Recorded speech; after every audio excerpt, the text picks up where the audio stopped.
Is it already live? Or no, it's not live. It is? What have we done?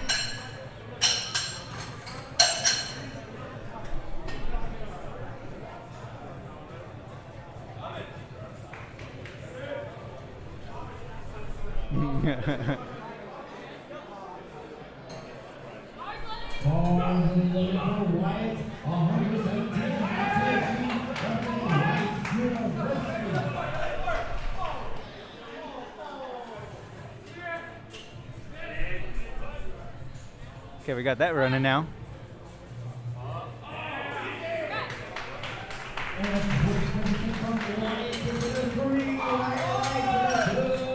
Alright.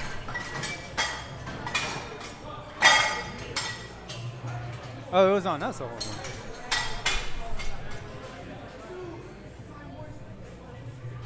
Yeah, that's funny.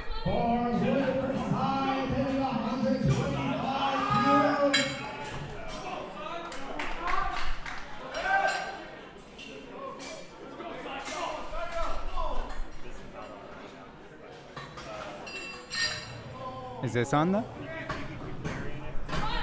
Yeah. Easy first opener for Sai.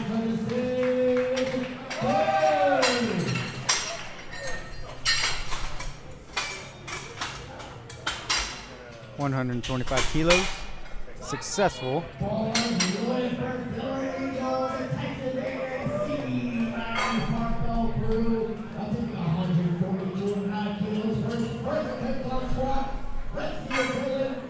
Now we want to thank you all for joining us in the second session of the Iron Triathlon. Of course, we're going to be starting off with squat, which is going to be consisting of two commands, which is the squat command and the rack command, as you just saw right now at the moment. To clarify a little bit more of what the judges are going to be looking for and what you might see as far as red goes is depth call for the most important part, and of course any foot movement, any up-down movement, any lateral movement as well.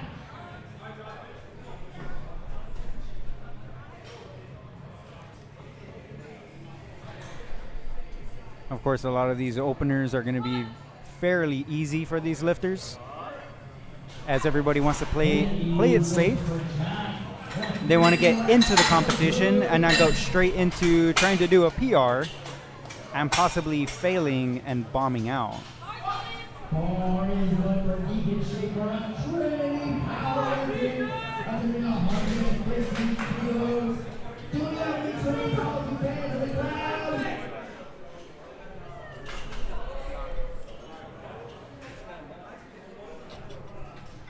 Did you guys put a virus on it?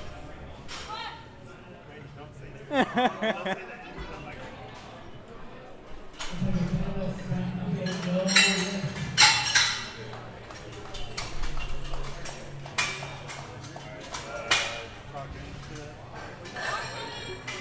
bar is loaded.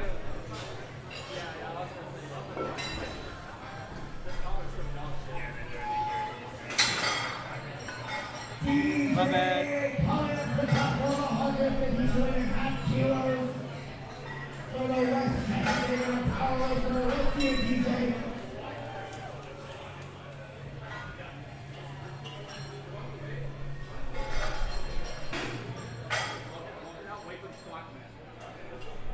Of course, lifters can start off on their own when they lift the bar off. They can get assistance from the spotters and loaders as well.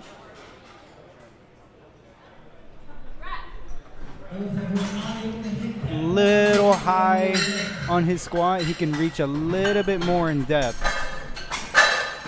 It looks fairly easy, of course. We just need to see the depth.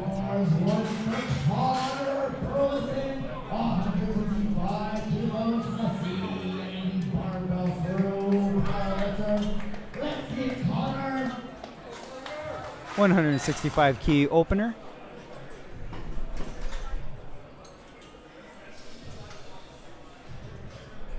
Really good walkout.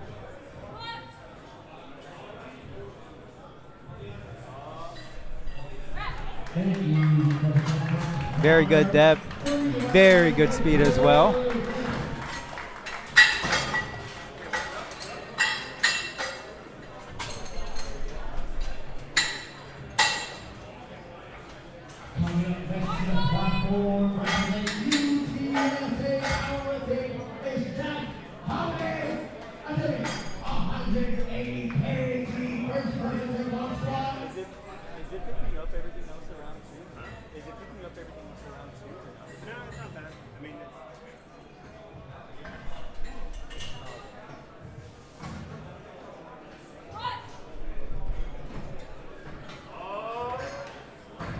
Really good depth and looks like a fast opener.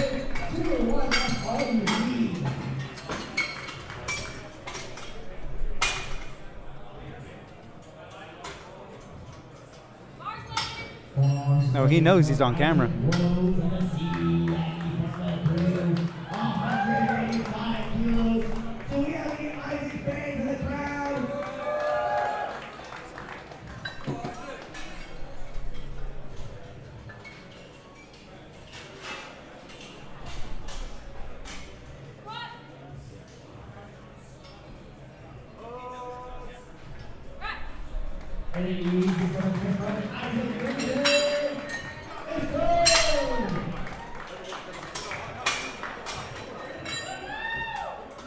Another thing to look out for from these refs, sometimes you'll see them having their arm out, and that's to signal to the head ref that the lift is good to start, that their knees are fully locked out, and that they can commence the lift.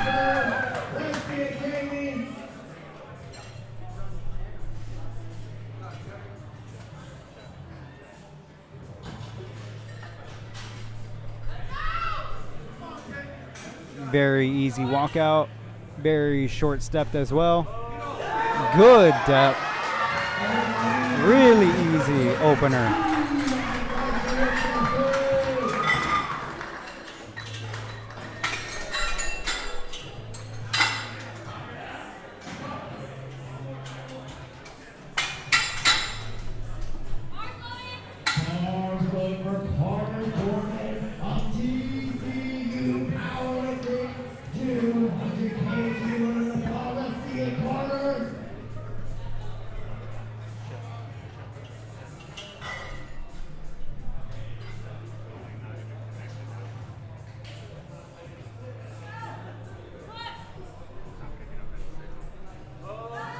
Very good brace. Let's see what the judges call as far as depth goes. All good by the judges. Of course, we got UTSA coming right up. TSS is home to UTSA, founded by the Wes Zunker.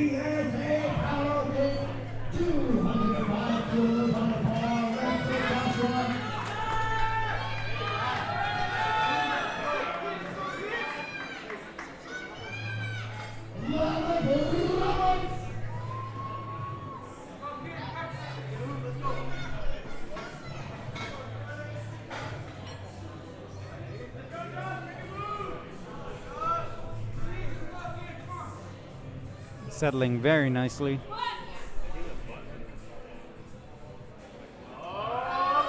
Fairly good depth as well. Easy opener. What a good call.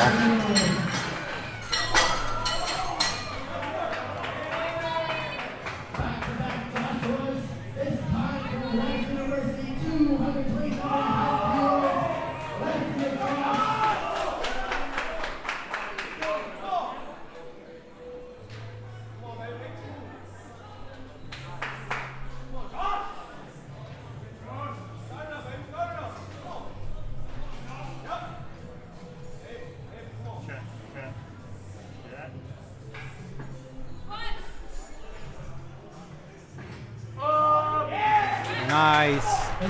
Very fast opener.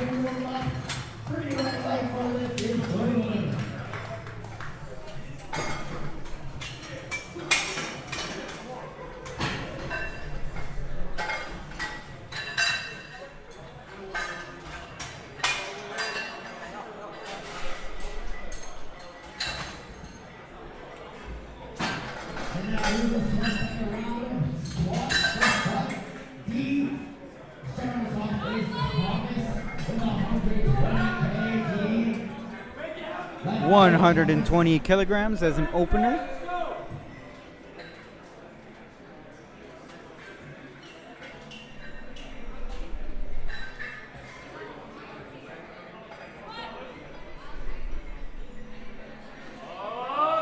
Really good depth. It's a really good call as well.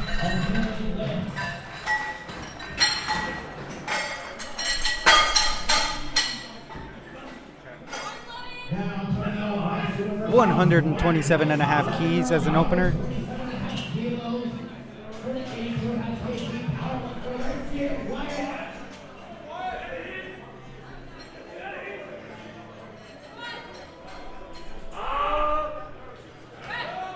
Really good fight, but he did come up a little wobbly at the top. He just has to be a little careful. He came up really fast. Maybe a little too fast. That's probably why he wobbled up at the top. That's stuff that you really got to be careful with, especially as a spotter and loader. Weight may come up really easy for the lifter, but if they lose control at the top, spotters and loaders are at risk. Not just the spotters and loaders, lifter as well.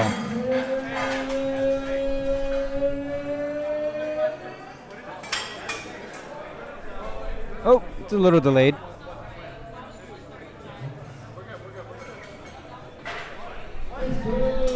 Lift is all good.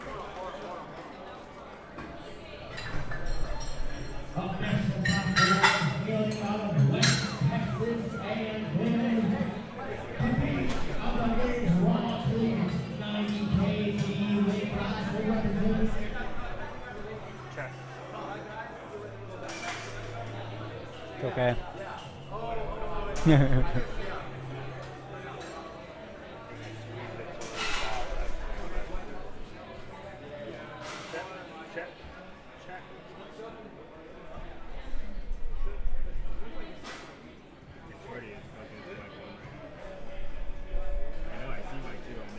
It's a little bit of a holdup. I think they're just trying to get everything back. As far as technical difficulties go, maybe something with the remotes, maybe scoreboard as well. I mean, score table, I mean.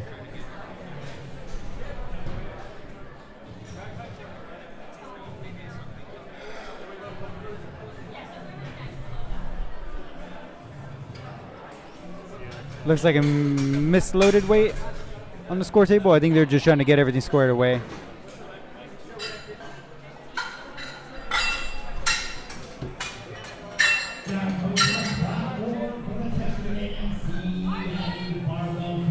All right, now we're good to go. Lifting has resumed.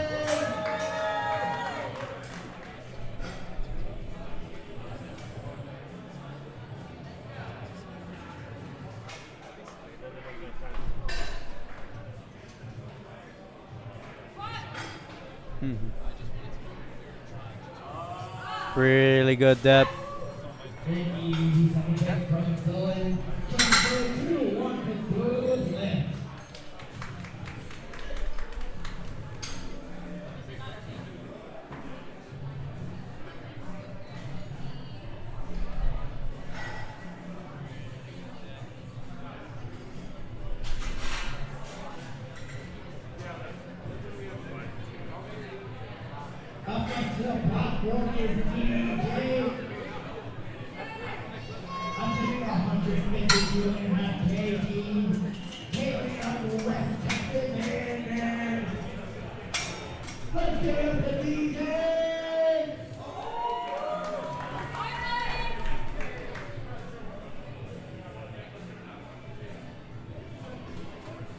All right, he did miss the previous attempt due to depth, so let's see if he's able to fix that in this round.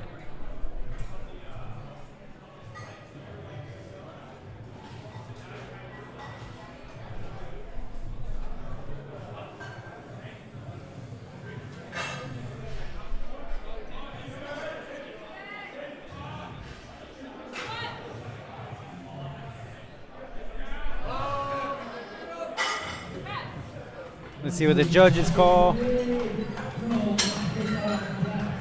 No lift once again. He has to sink it a little bit lower.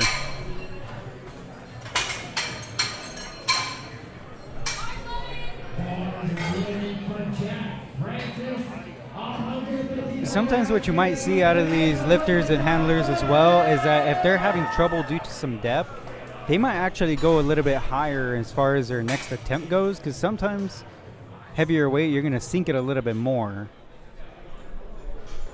It may help with that issue because he is coming up pretty quickly.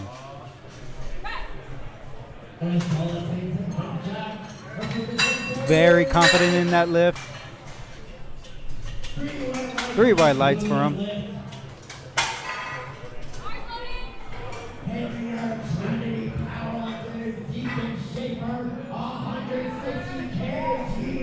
And of course, for all of these lifters as well, when they get their opener for squat, that boosts a lot of their confidence, and that actually helps them out a lot more in their second and third lifts. What you might see as well is that if they happen to miss their first, typically it's a little bit more difficult for them on their second or third, even if it's just a technicality. Sometimes it gets into their heads, and it does happen to some lifters, but there's a lot of lifters out there as well that just say like, hey, like they'll brush it over, they'll get into the second lift, they'll get into it.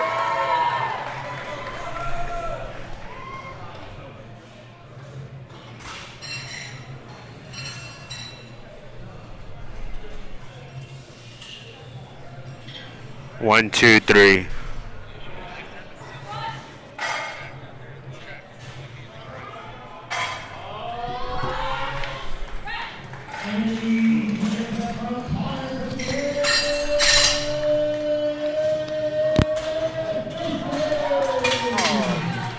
All good.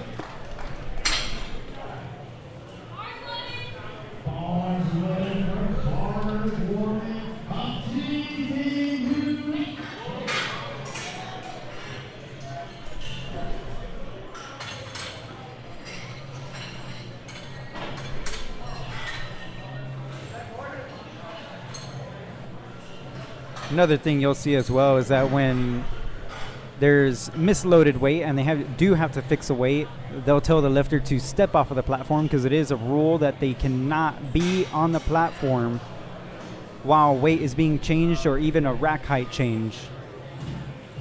All right, I am here. Man, talk about technical difficulties. You know, we haven't done a live stream like this to this capacity, I think ever, maybe. I don't know. CJ has been holding it down as he was in this first session for today. Please, CJ, catch me up. What is happening right now in this competition? What did I miss as I've been juggling everything just to get this other microphone going? As far as whether if it's technical difficulties or even just emotions throughout the meet, and that's what really powerlifting is about, is just overcoming everything in order to succeed in this sport.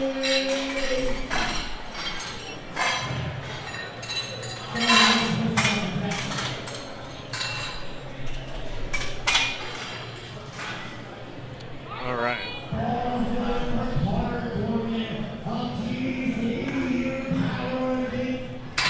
All right, now we can crack these open. Yeah. Let's get the energy drinks going.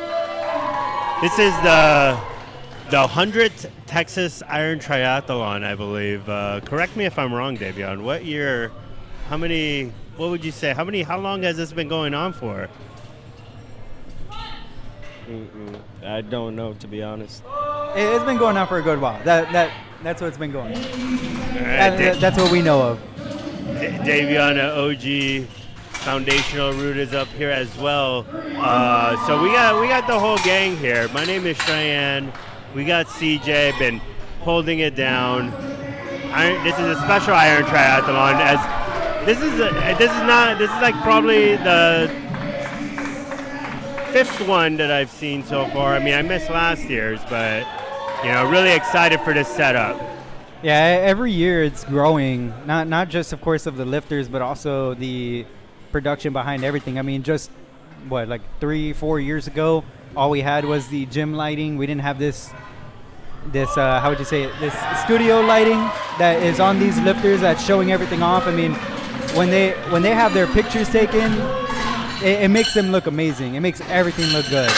What a great second attempt. And you know what I love to see as I get older in age, you know, older gentlemen just holding it down on the platform, still showing that they still got what it takes, you know, and that's the beautiful part about powerlifting. It's a sport that doesn't expire as you get older. The platform will always be here for you to test what you got, you know? Yeah, exactly. And that's another beautiful thing about this sport is that anybody can compete in this. Whether if you're a child or if you're in your later ages, anybody can compete in this. If you can squat, if you can bench, if you can deadlift, or if you can only squat, then that's why we have the squat only divisions. If you can do bench only, then bench only divisions. Even pull, deadlift, that's what we have. There's something for everybody in this sport to be included and to feel that confidence. Everything about this sport, it includes everybody. And right now we just saw a great second attempt from his singlet. It looked like a UTSA lifter.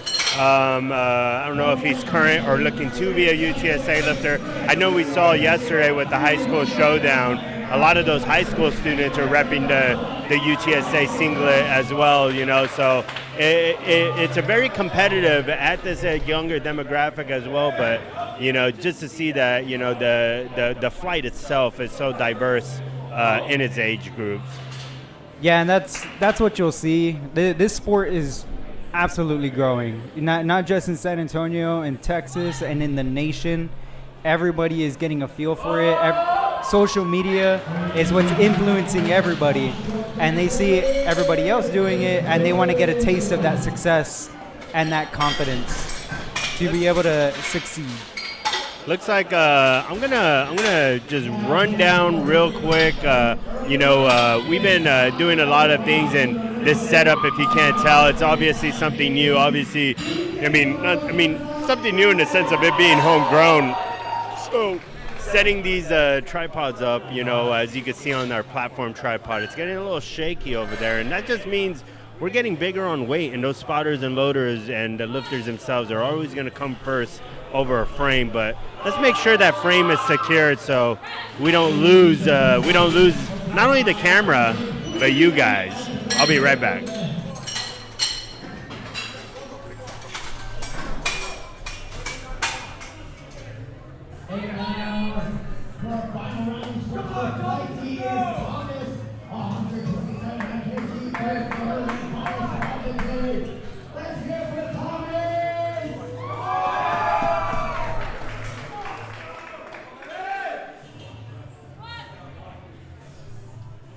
And we're coming up on the final squats for Flight A. A lot of these lifters are going to start going very, very heavy. Just like Shai said, the camera's going to be shaking a lot more because it's going to be heavier weight. Spotters and loaders are going to be moving around everywhere trying to put the weight as fast as they can. But not only are they being fast, they're also being efficient, especially with taking care of the lifters and making sure that they're successful and that they don't injure themselves.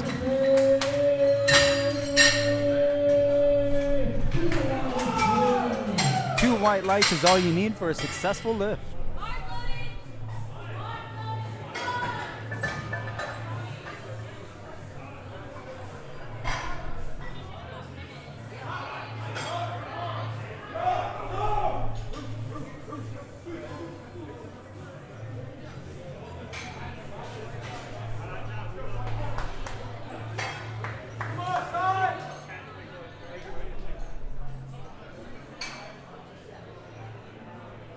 And we're waiting for the correct lifter. I think that's what's going on.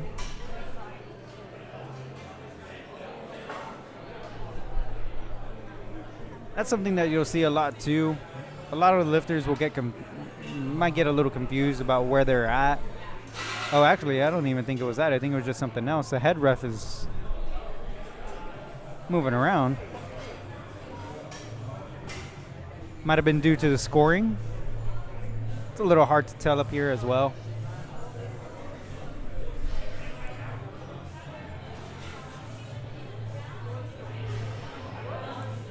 Might have been a ruling. I think that's what's going on. I think that's why the head ref went to the scoring table to discuss a little bit more about what may have happened, or if it was a correct call, I believe.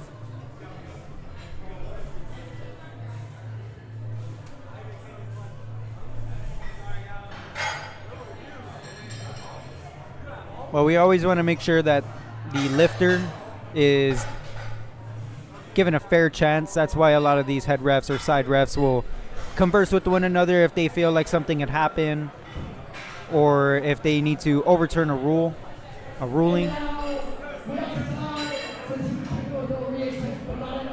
Oh, it's a reattempt.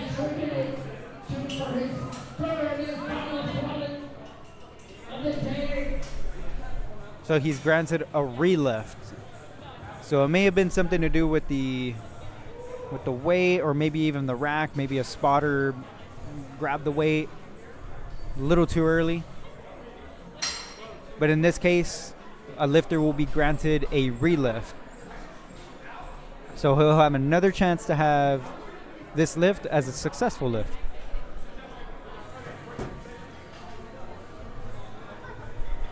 All right, I think we're back. You know, you put out simple tasks like put on the tripod, you know, make sure it's working. You think that you don't gotta check it because everything looks good, but man, that first session, was that shaking the whole time? No, it actually wasn't. I mean, it wasn't towards the very end when the weight actually started getting a little heavier. That's when it did start shaking. Okay. So, because that thing was hanging on by a thread. Apparently, the whole like top end swivel, it was a whole mess. So, thankfully, we got in there, and hopefully now we're ready to rock and roll. Let's see, are we on third attempts yet? yes, okay. we are. Okay, let's see what's going on. Okay, let's see what happened. A successful relift. So it pays off in the end. And see, that's why they do give the relift, so that way the lifter is given a fair chance. Want to make sure that the lifter has the best experience and that it's fair for everybody.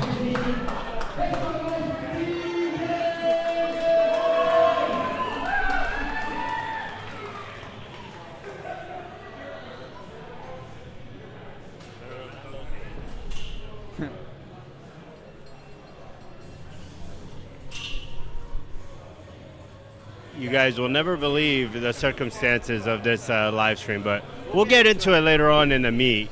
Let's see this third attempt. Who do we got? We're going to try to get this board going for you guys as well. Come on, bud. Look at that. What a good fight.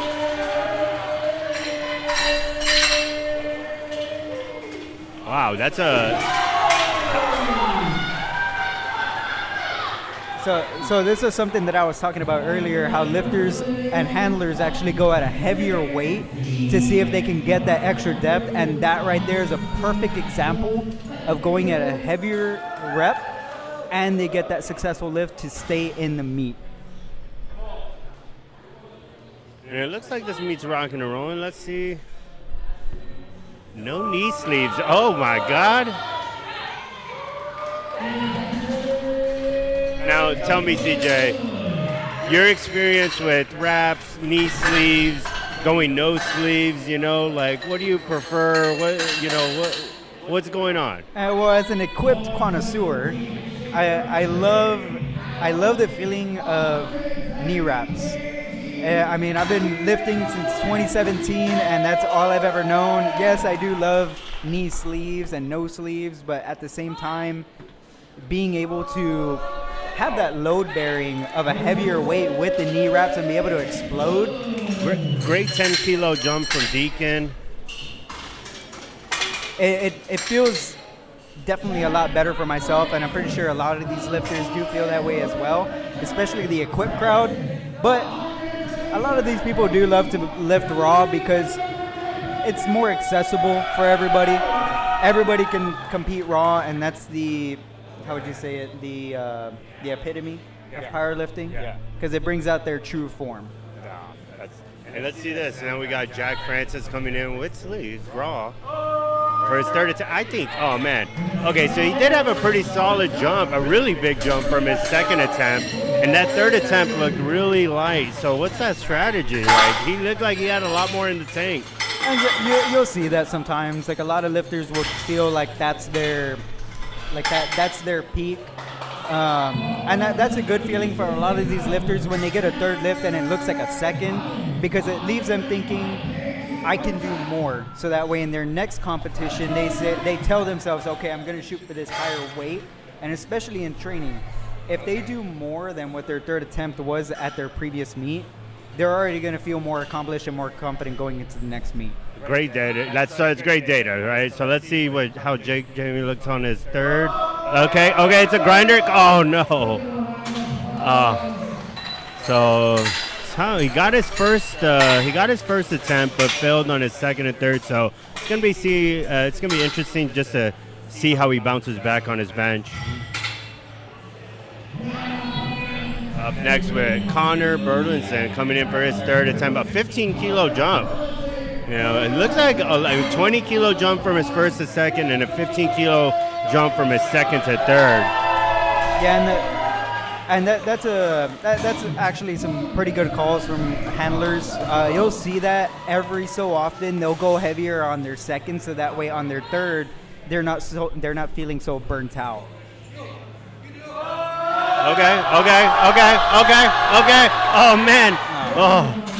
Yeah, and it's interesting to see how that develops, you know? Like, I mean, I've seen it before where big jumps going to that top end squat and then really just preserving yourself for the rest of the meet, you know? And that's the interesting part of the squat portion of a competition. And it's such a taxing movement in the whole symphony of the three lives. You know, so there's a lot of strategy in the squat portion of a competition. Yeah, and that's why at the meets, squats usually are the most hyped moments, because it's exactly like you said. It's such a complex lift, and it's so taxing, especially because it's the start of it all. The start of it all for this meet. Oh wow! It's an American record attempt for Carter. 220 kilos for 90 kilos. Wow, what a great lift, you know, and we love to see it. You know, I've seen so many records being broken in this building, and it's cool to just see it continue. Texas Strength does hold a lot of American, state, All-American records. You got the crowd behind them. Looks like that Jamie is in a big crowd favorite. I'm telling you, man, like, the crowd is, we're just going to let the crowd talk. Perfect timing. So, crowd favorite here, Jamie Billings coming in for his third attempt, 220 kilos. Got both of his other lifts, also American record. Up, oh my God, oh man.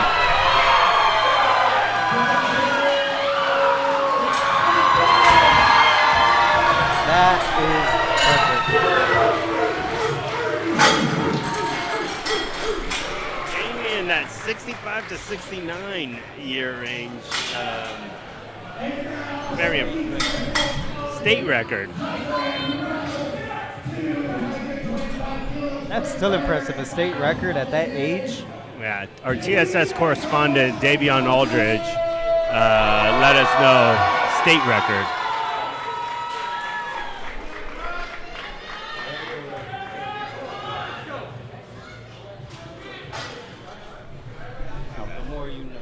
The more we know. All-American records cannot be attempted at a local level, only at national level meets. You know, I just get carried away. I just see the red on the screen, and I'm like, okay, we're here. Yeah, a record is still a record. I actually held a few records under my name, and I didn't even know about it until it was broken like a week after. Ain't that a compliment? All right, Joshua Ramos hitting his third as well. 3 white lights. So these third attempts right now really set the standard for a lot of these lifters. whether they're on a redemption meet from that first lift, or carrying the momentum from it, or go on the other side of it, crush some lifters. I've seen some tough squat sessions for some lifters, and seeing how it carries out is always interesting. So let's see this third from Joshua.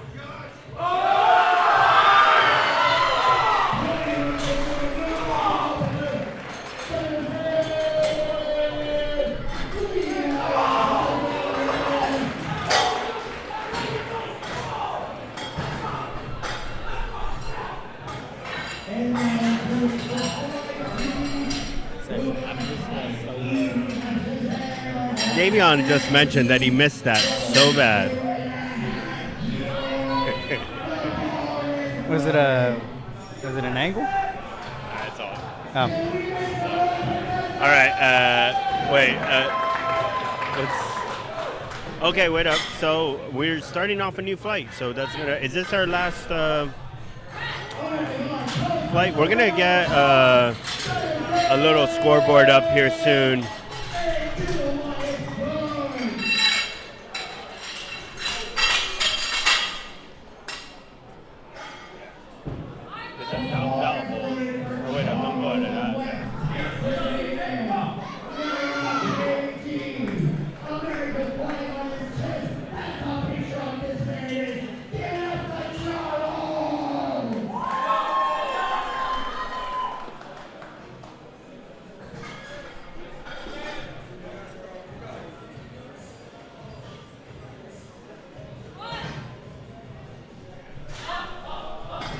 Okay.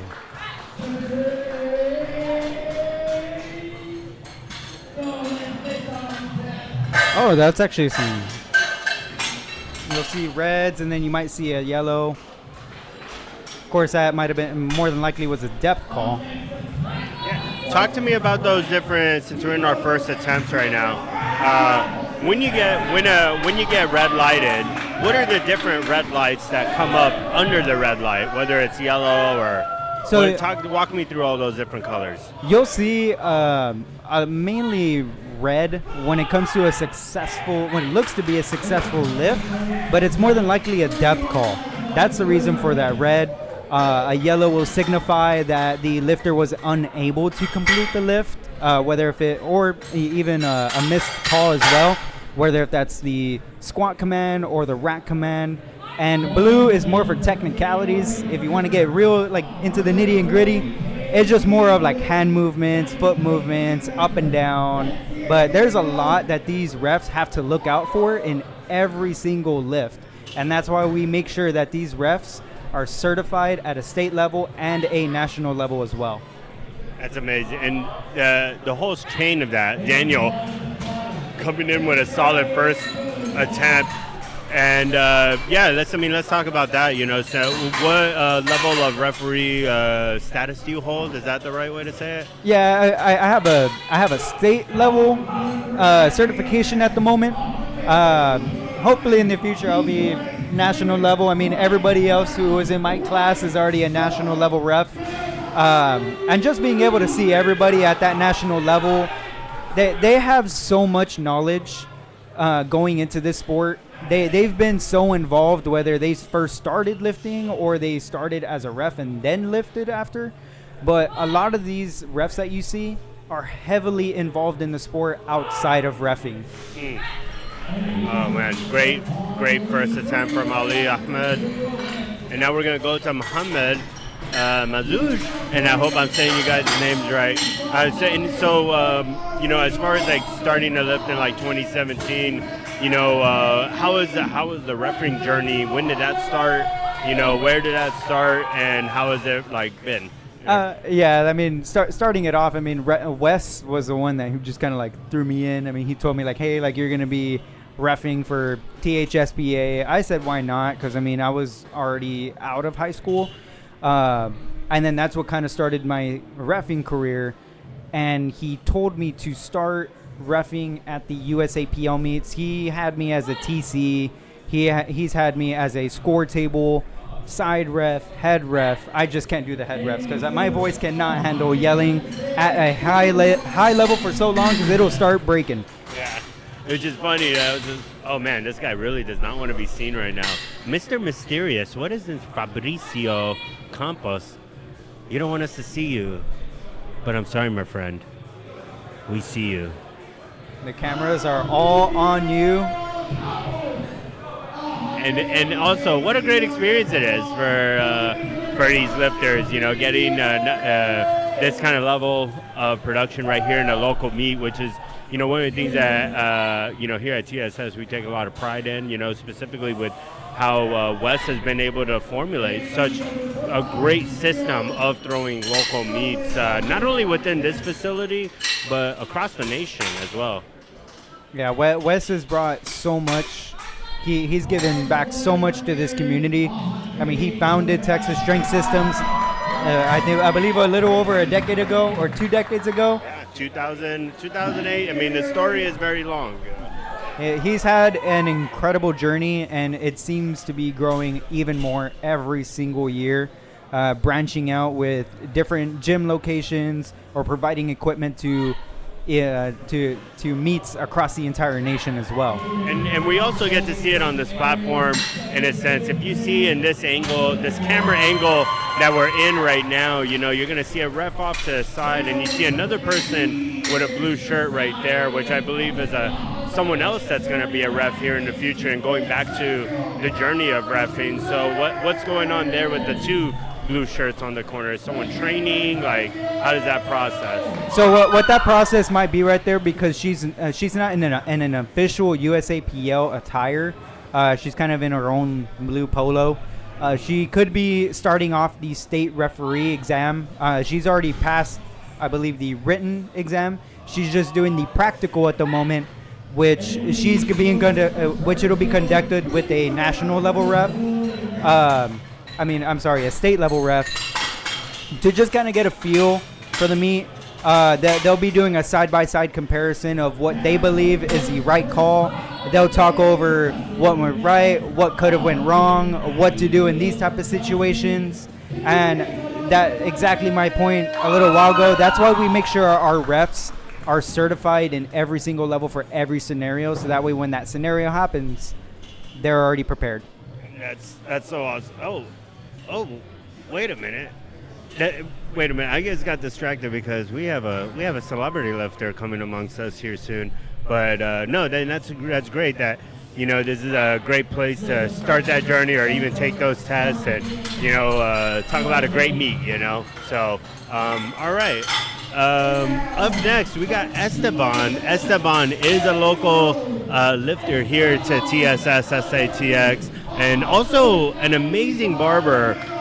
You can find him, just look him up. He's in downtown San Antonio, and he's going to kick things off with his first lift at 195 kilos.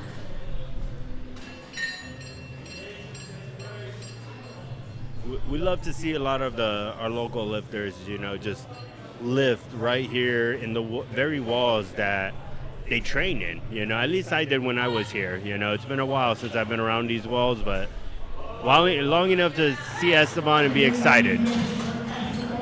Yeah, being able to compete at a local meet that pretty much you train at every single day, it's a fun feeling because you feel more confident in the space that you're in. I know, like, example, myself, being able to compete at TSS, I have the confidence that, hey, I already know the area. I know how everything works. I already know where to go. You know where the restroom is, that's for sure. I know where the restroom is. I know where even the hidden ones are. So yeah, and we do have some hidden restrooms. So let's see, John going in for his first 197.5 kilos. Look good from here. The rewild lights, we love to see it. So, yeah, I mean, you know, I think we'll ask our TSS correspondent here in a second. But I believe we run about like 6 competitions within these walls a year, you know. Davion, how many competitions a year do you, I mean, if you think about the other federations now that have been coming into the doors and, you know, coming in and setting up a competition, how many do you think we do here within these walls throughout the year? 10. Okay, 10 is a lot. You know, if you think about it, 12 months out of the year, that's a lot of powerlifting. That's at least once a month. And our members here sure love it. And, you know, being able to compete, like I said, going back to that, looping back to that, being able to compete, having the opportunity to compete, you know, in these walls is awesome. Because every gym goer an opportunity to present themselves and their hard work at the end of the month or at the end of the meet, just to show that journey, just to show their hard work, that everything that they've done for the past few months leading up to that meet, that it's already paid off. All right, we got Caleb Stewart coming in. I think I actually met Caleb's dad out in the lobby. Yeah, TCU.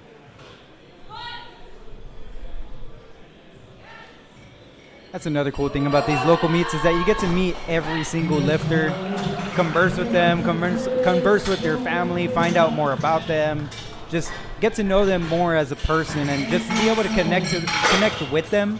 So that way the next time you see them, you just connect more. I mean, that's the beauty of this sport.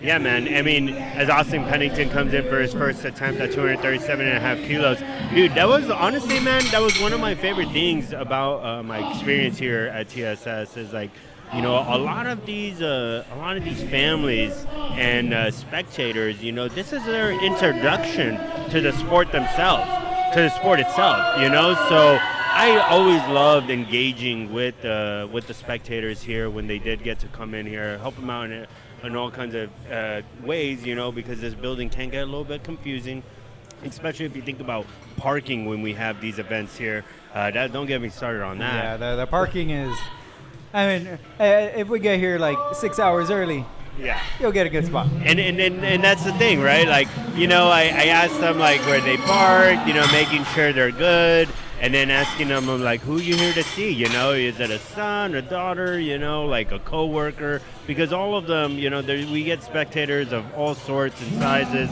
and demographics that have just never been into even a facility like this, let alone, you know, seeing a powerlifting competition. And that's a great introduction, especially with the way that the community is. Even the crowd itself, they see that everybody supports one another and they feel welcome. And that's a great thing coming into this, especially as an introduction, when a crowd is so heavily involved, and not just the crowd itself, but everybody else, the spotters and loaders, MC, other lifters, they see that everybody is supporting one another and they want to continue and show their support to everybody else as well. Yeah, because this is where it counts, you know, Merrill coming in for his opener.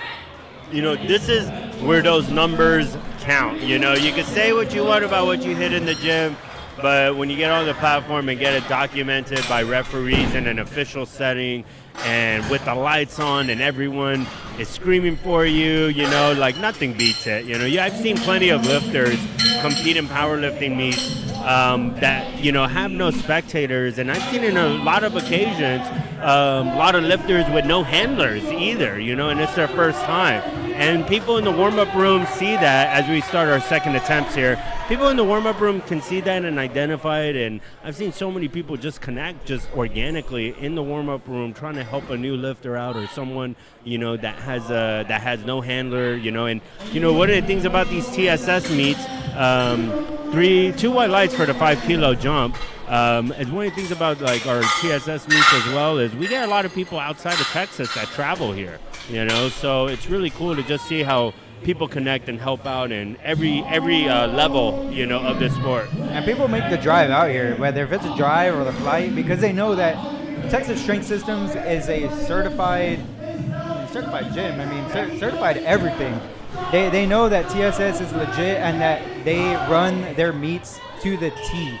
They make sure that everything is good to go. Every lifter has a fair chance at everything that they're going to do, whether if it's for squat, bench, or deadlift. All right, let's see Charles on his second attempt. He went on a 10 kilo jump. It looked like on the first one it was good, but it was really just a matter of depth on that first one. And on the second one, you know, it kind of took him for a bit of a ride. Yeah, it looked to be a little slow out of the hole, and that's one thing that exactly what I was talking about earlier. Yes, going heavier in a weight to see if you can get that depth, but sometimes it can get back at you, because if you go too heavy, you aren't going to be able to get out of that hole, and it's a little tougher, especially when you go for 2 no lifts. That third lift is going to get at your head. Yeah.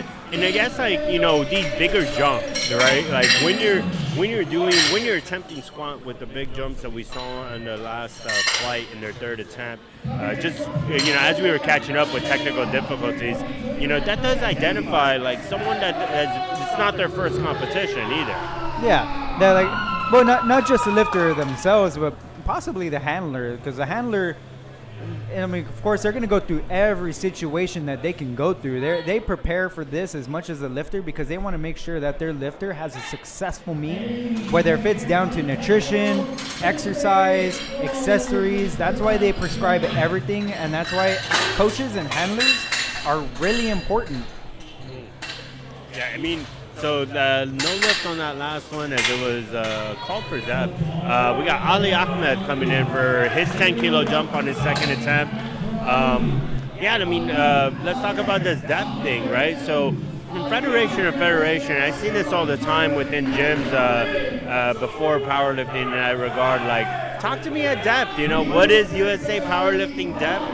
You know, what quantifies it, you know, and what are the refs looking for? So the refs are going to be looking for, I mean, obviously the depth. I mean, what they really look for is the hip crease to the top of the knee. But it all depends on the type of judge as well. Sometimes that's like they want them to sink a little bit lower as well. But that's why we have these certifications, to make sure that that is the standard that we have. But I sink my squats low, because I don't want to get called for depth. I want to make sure that I'm all good on my depth. If it's going to be any other red lights that I get, it's going to be due to some other technicalities. Yeah, man. I mean, that's the beauty of like pauses in the hole, right? What? Pauses in the hole. Oh, yeah. I'm sorry. Yeah, I mean, that's why a lot of these coaches prescribe pause bench, pause squat, pause deadlifts. Pause squat, especially because they want the lifter to feel that sticking point once they get depth. If they go a little bit higher, they're going to know themselves that that point isn't the point to go to. What a grind on that. And it's a 12.5 kilo on a missed first attempt. 12.5 kilo jumped on a missed first attempt. It's good to see that 3 white lights, you know, and it looked pretty well prescribed, you know, from here. Yeah, that's why the handlers, they take everything into account. They want to make sure that their lifter feels confident going into their next lift. Once they start off the meet with all 3 white lights, they're going to feel confident going into that second lift. And once they get that second lift going, that third lift is going to move like nothing, even with heavier weight that they've never done before. All right, Sergio hitting his second attempt. Also a 10 kilo jump on that second. 2 white lights, that's all you need, you know, and that's going to be great for him hitting that first and second. So it'll be very interesting to see where it goes on his third. Bar is loaded for Justin on a 5 kilo jump from his first. He missed his first, so let's see if he could jump back on this second attempt.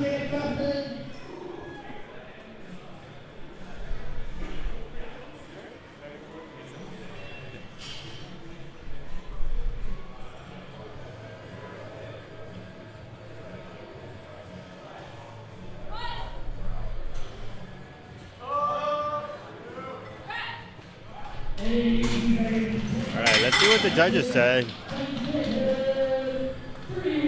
Great job for Justin. Good bounce back, you know, from that first attempt. Like I was saying earlier, you know, like that first lift, you know, you get 9 lifts total in that competition. You know, if you come off rocky, I've seen it go, you know, the wrong way for some lifters, and I see it just piss off some other lifters, you know, to the point where like they get a little crazy on that second lift. So it's good to see a bounce back after the first of 9 lifts being missed. Yeah, especially when like there's lifters that go 1 for 3 on squats, and they get that feeling the rest of the meet that they're already off to a rough start. But the way that everybody should look at it is, hey, you're in the meet. You're in the competition. You can bounce back. You can make up some ground on bench. You can make up some ground on deadlift. You just got to do a little bit more. But as long as you're competing, you're in it. Yeah, I mean, and that was what we just saw was a 17.5 kilo jump from Muhammad, you know, and I mean, it looked like a grinder for sure. It was 10,000% a grinder, you know, and he failed it. But it might be there on his third. So he actually went up 5 kilos to 200, you know, so we're going to really just keep an eye on that one. Yeah, he may have had some confidence in that last lift. He for sure felt like he could do a little bit more. He just has to get some technicalities down right, whether if it's for bracing, foot placement, hand placement, anything that he can imagine that he has to fix for that next lift. I mean, that's a tough decision, man. I mean, that 195, you know, looked pretty there, you know. So going up 5 kilos, you know, it's going to be. We'll see how that goes, you know. And if he has that confidence, I mean, he's going to go into that lift thinking that he can do it. He's not going to be scared of it. He's not going to be hesitant. He's going to make sure that he gets everything down right to make sure that he gets that lift. All right, our brother from another mother, Esteban, coming in for his second attempt on a 10-kilo jump, 205 kilos on the bar. Handled by the Obi Hernandez.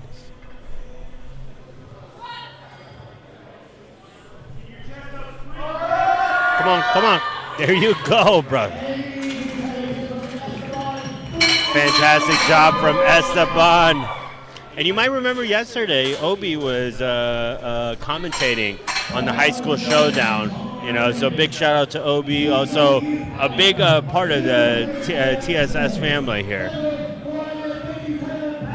He himself has given back a lot to this sport as well. I mean, from the very start, when he was a freshman here at UTSA, I remember him. He helped out Wes with whether like putting down equipment, taking equipment to other meets. From the very start, he's been giving back. Oh man, interesting second. Hey, 3 wide lights. I mean, interesting in the sense like that was a pretty solid squat for the lifter, you know. So I too am also interested to see where he goes from there. I think we are.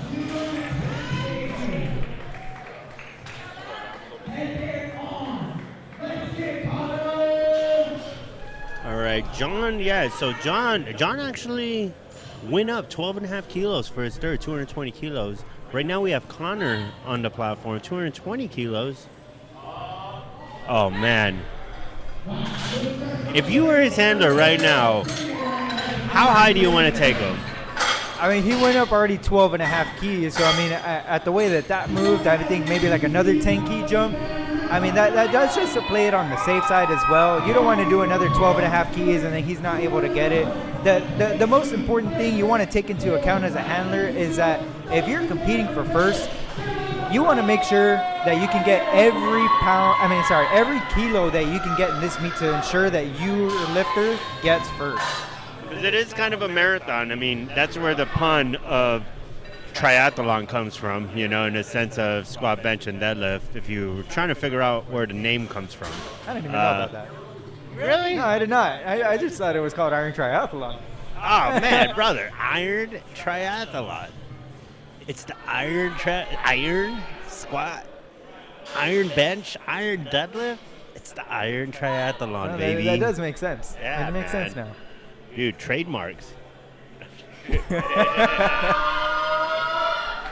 All right, Caleb with that 10-kilo jump. Let's see what the judges say. 2 white lights, that's all you need. Good jump, good bounce back for the lifter. Up next, we got Austin coming in. 260-kilo second attempt. He basically went up a whole house for his second attempt. I think it's trademarked by Landon of UTSA squatting the Alamo.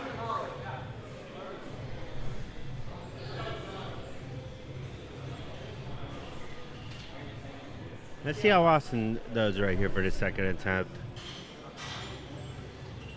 Men's raw collegiate, 125-kilo lifter.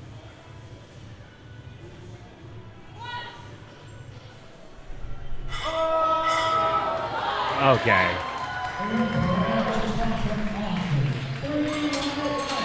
You can tell he's done that before.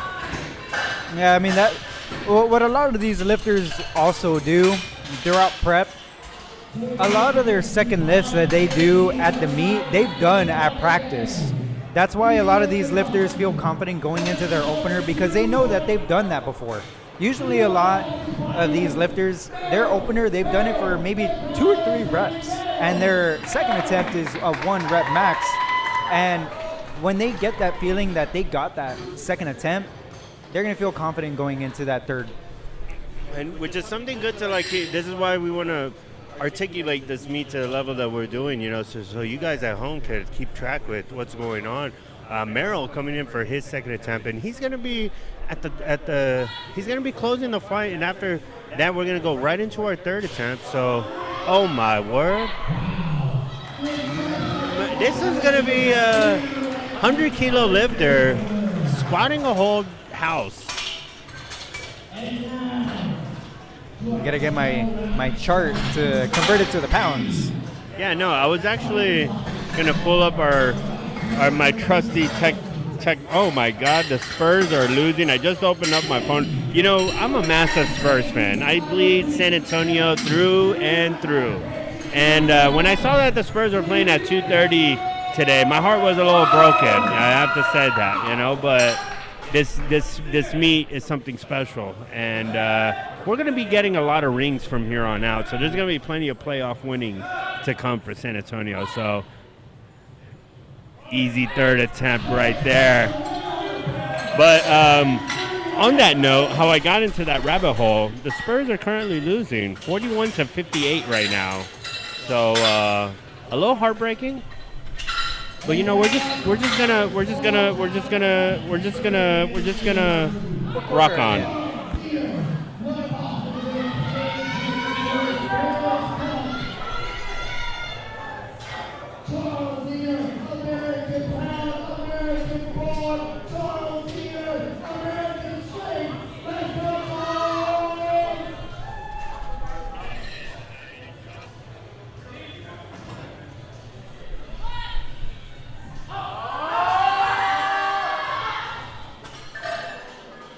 Good fight by Charles.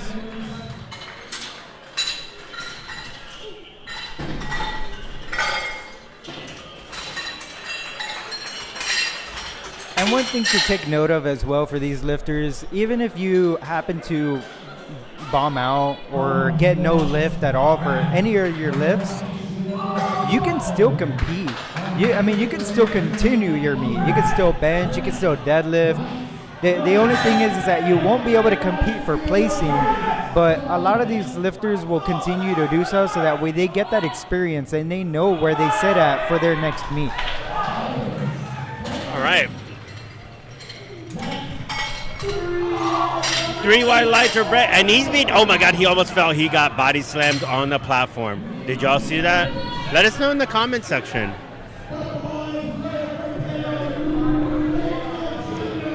Speaking of comment section, who are y'all here to watch right now? We now have our comment section up, so we are now gonna be keeping up with that. So let us know in the comment section, who are you here to watch?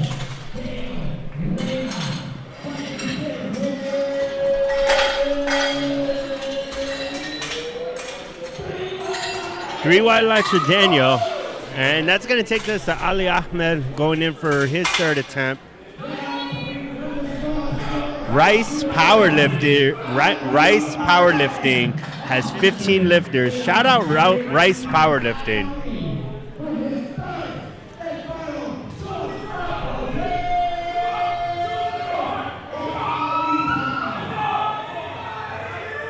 That's a great thing to see as well. Just the teams being able to come out here to compete all together. Getting that experience, getting that chemistry built, to be able to come out here, travel, whether to support or to compete themselves. That's a great thing to see about this sport, is the team lifting. Let's go, Ali, on his third attempt. Let's go, buddy! Great job. Let's see what the judges say. 3 white lights. All right, so we have Daniel shouting out Ali. Kylie's shouting out Sergio. Sergio Perez. All right, we'll keep up with Sergio. All right, looks like we got a lot of people here for Sergio.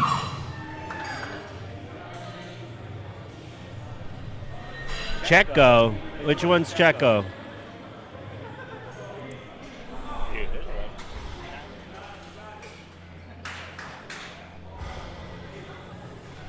All right, looks like we got solid chat going. So I am so excited to say this. I've been waiting to say this my whole 36 years of existence. But we are live, chat. We are so live right now. 200 kilos. Third attempt. Let's see what the judges say.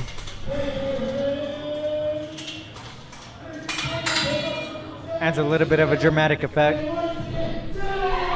2 white lights, chat. That's all you need.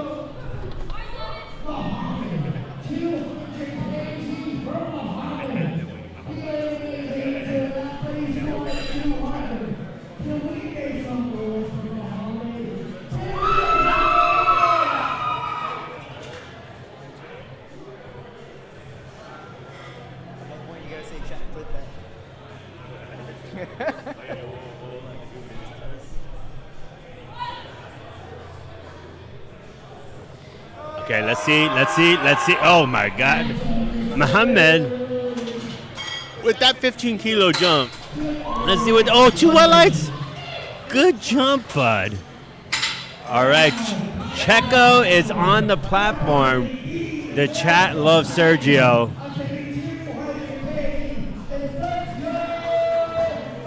Okay, now I see why they call him Checo. All right. F1 driver. Shout out Austin Big Country Pennington.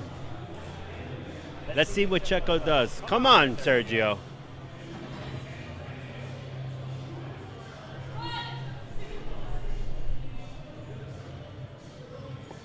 Oh, good scene. Come on, drive it.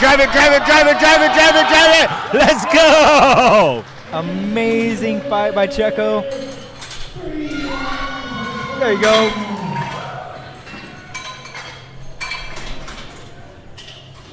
That is going to take us to Aaron.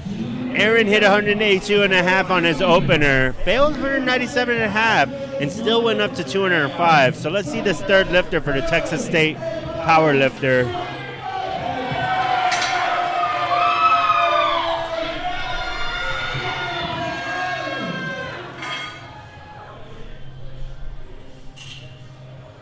Great walkout.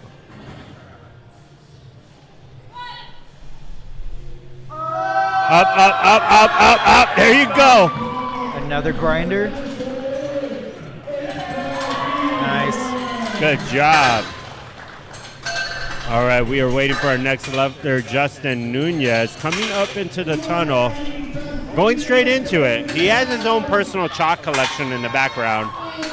215 kilos for, that's a 20 kilo jump onto his third attempt right now. Wow, that is a jump. That is a massive jump, buddy.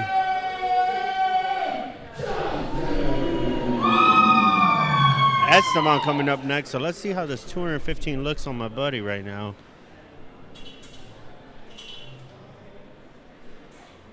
Damn, that exposure went back up, I think. Or it might be brighter outside. I think so. All right. Let's see what you got, Justin.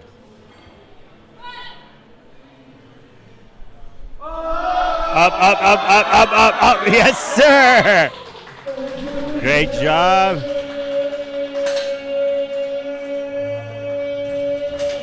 Two white lights, that's all you need. All right, up next we got our local lifter, Esteban, getting ready to go. And he is on that secret TSS smelling salt. No one's supposed to know about that. That's supposed to be concealed. And look at him dabbing up all of his spotters, most likely homies from the gym. And that's an amazing thing to see as well at the local meet. Just the spotters and loaders, they know one another, and even while they're lifting, they're going to be cheering them on. Let's go, Esteban. Come on, bud. Come on. Let me see that work. Up, up, up, up, up. Yes, sir.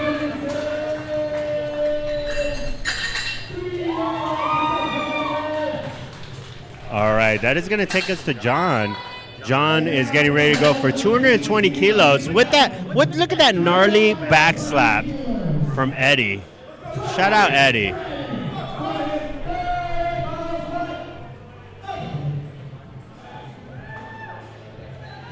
You know, I've never had my back slap like that before. I've never done that. There's a first for everything. I will back slap you right now, buddy. No, I'm not in competition mode right now. In a few months. Oh no. Shout out to our spotters and loaders. They're the ones that really hold down this meet. Talk to me about spotting and loading, CJ. Have you spotted and loaded since being with TSS? Yeah, I have actually. What we had to do at the when we were at UTSA was we had to spot and load at the local level like this as well.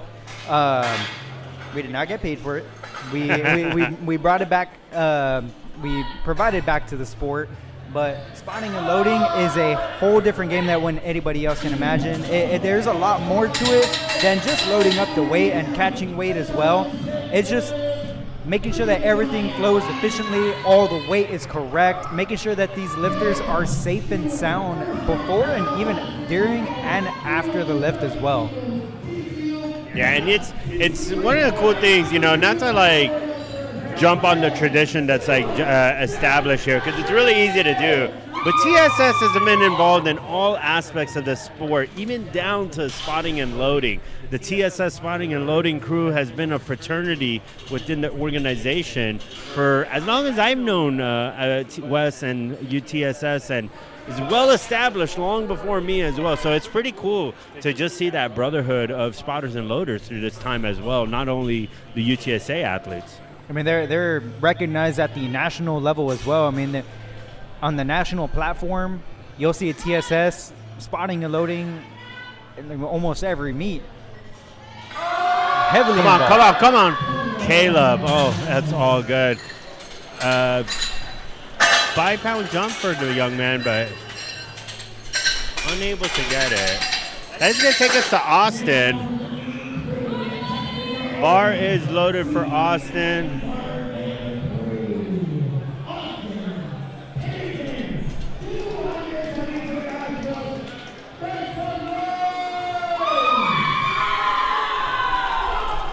Austin has a good crowd here.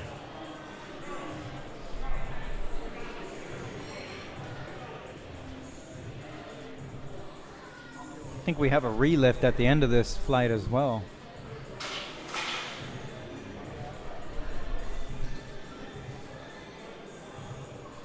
Let's see this, Austin. Third attempt.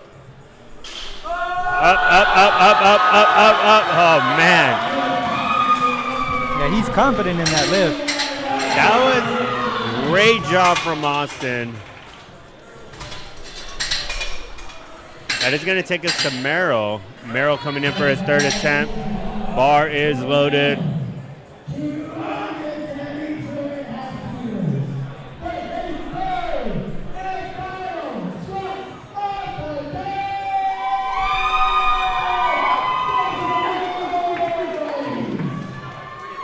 He went from a 20 key jump to a 7.5 key jump.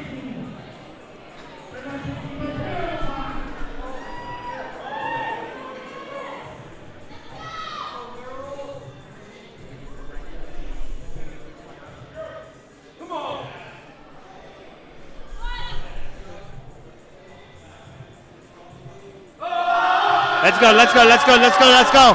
What a drive.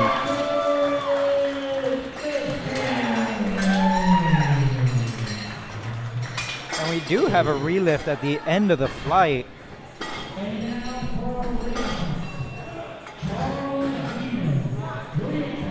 May have been to some misloaded weight or possibly a... Oh, what happened? All right, looks like something platform. All right, so talk to me. How does that happen? As they figure this out, like, how do those relifts occur? How does do we have fourth lifts? We only have fourth lifts if it's a reattempt, which I mean it may have been due to a lifter grabbing the bar too early, or maybe misloaded weight. There's some factors that play into getting a reattempt. Not everybody does. If everybody did, everybody would be 3 for 3. But it's very circumstantial to get a reattempt, and it does have to be authorized by the meet director. Okay, so here we go. Charles coming in for his third attempt. For some reason, the crowd is chanting USA. Oh, he's wearing a USA singlet. For some reason, I was like, what? That makes sense. All right, we are going sleeve. Let's go. Oh,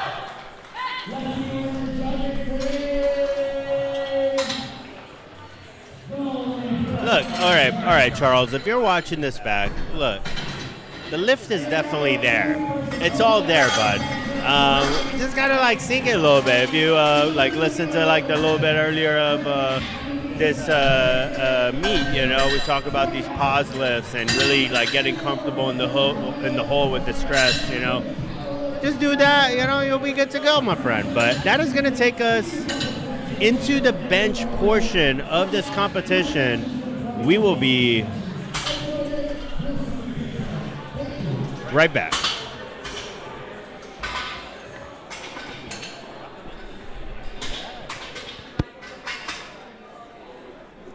was good. Did you feel like that was a little bit better, or felt much better? Yeah, because what I was doing last session was just talking about what was happening, and I would explain a little bit about what was going on. We kind of need it's if you think about it, I was saying, it's just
check.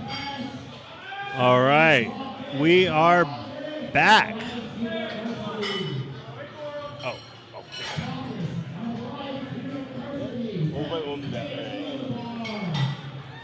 hey, get to this lift, and then Sorry, there was no more sandwiches. let's stand up.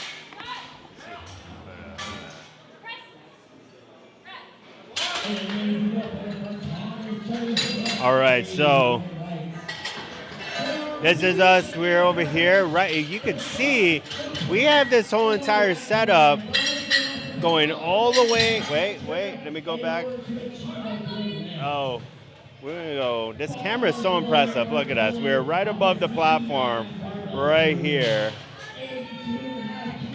in this competition. So look at this setup that we have going on here at the TSS Iron Triathlons. And that is going to take us to Dylan Engel. Anyone in this first session, in this first flight, watching this live stream right now? Who are you here to watch? Let us know. I know that sounded confusing, but you get what I'm asking. Just going to go into a little bit more of the starters for bench. I mean, for those who are either familiar or unfamiliar with the way bench works at the USAPL level, it will consist of 3 commands. That is the start, press, wrap. Those 3 commands are what consists of bench. And he did miss the start command. Although he did miss the start command, you still can get the press and the rack command from the head rep. And if you've been watching this live stream for a minute, you know that we're big Spurs fans here. And little update, Spurs are just down now, 64-67. They were down quite a bit earlier, but they have edged back with Wemby back in the lineup. Pretty exciting. We were all pretty pissed off with that concussion from game 1, but, we're here now. Yeah, I'm actually sorry to say this. I'm not a Spurs fan. Well, I do have respect for the Spurs. Oh, my God.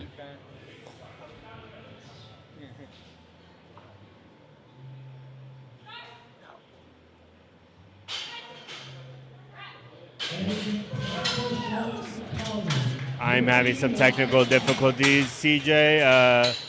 Just wait one moment. Trust me, I will get back to my disappointment in you not being a Spurs fan.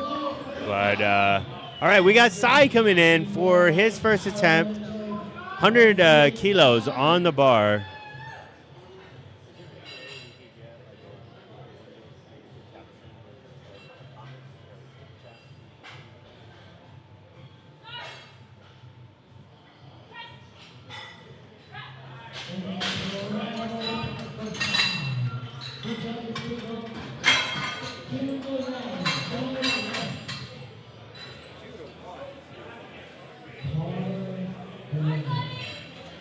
Carter Gorman coming in for his first attempt. 110 kilos on the bar. Went 3 for 3 on his squats. So let's see how that carries forward into his bench.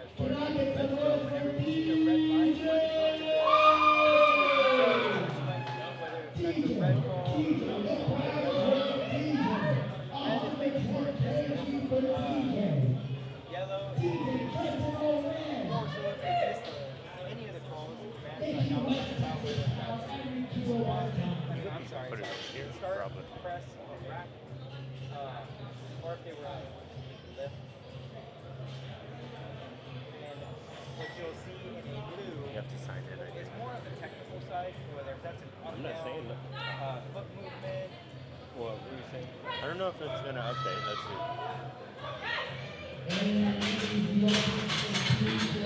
Let's see. Let us know in the chat how we sound. How is the audio right now? Can you hear us?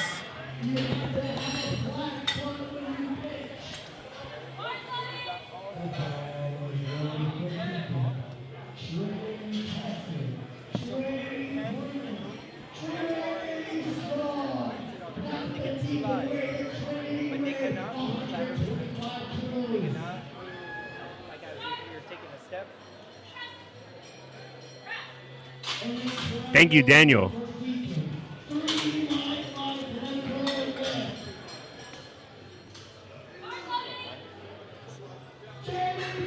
Yeah, that other,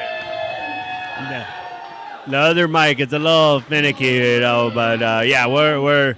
I appreciate the feedback, Daniel. It's kind of hard to hear. If you remember in the beginning of the flight, we're right above the platform, so you know, hearing can get kind of wonky up here. We're doing this without headsets as well. Exactly. We're doing this like a In true powerlifting fashion.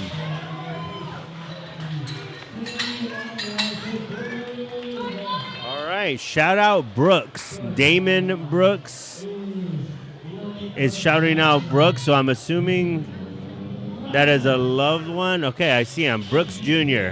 All right, we got our eyes on Brooks.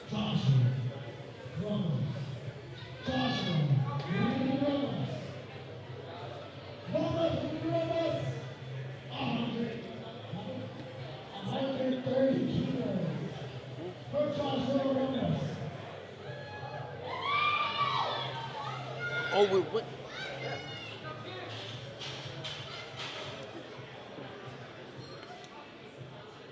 Again, you're watching priority right now is this competition. We will keep you up to date on the greatest sporting franchise in the world, the Spurs.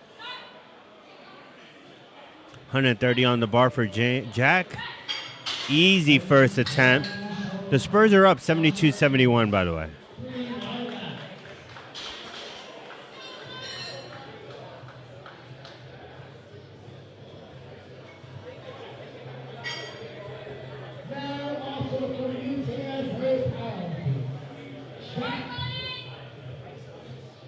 Oh!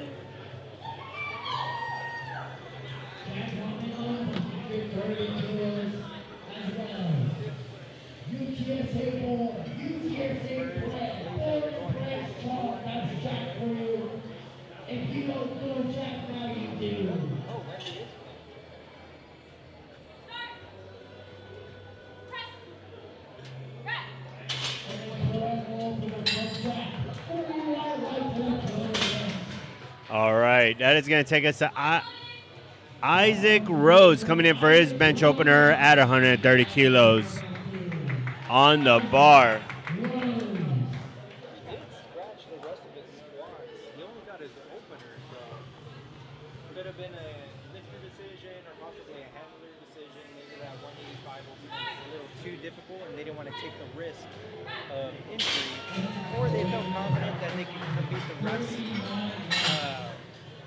the opener for squat.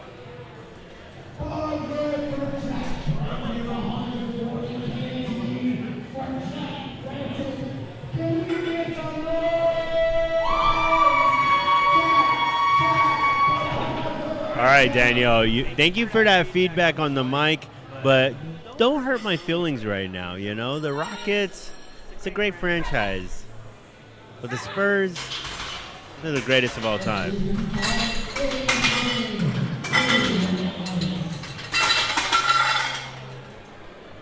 Great attempt. Bar is loaded right now for Charlie. Branscombe.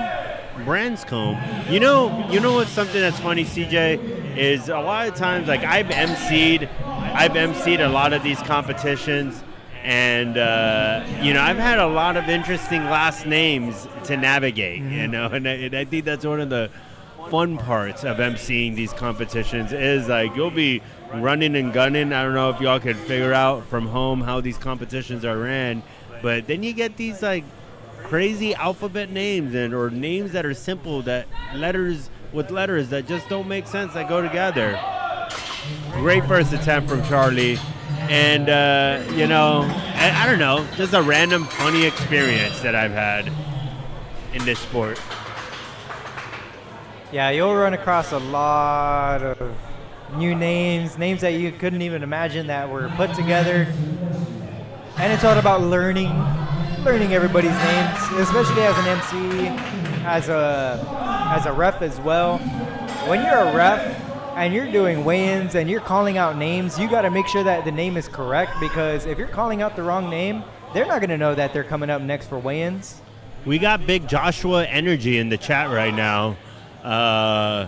Let's check him out as he goes for his first 155 kilos for the 90 kilo lifter. Making it move like water. Big J.E.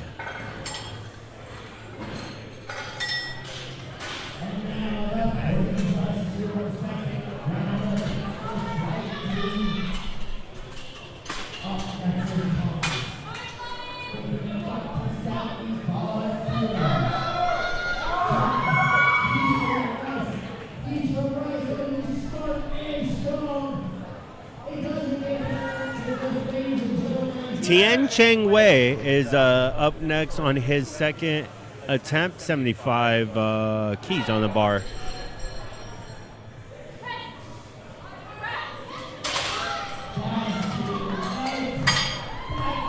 Three white lights.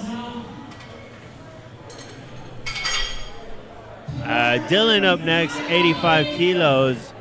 Men's raw lifter, 90 kilo lifter.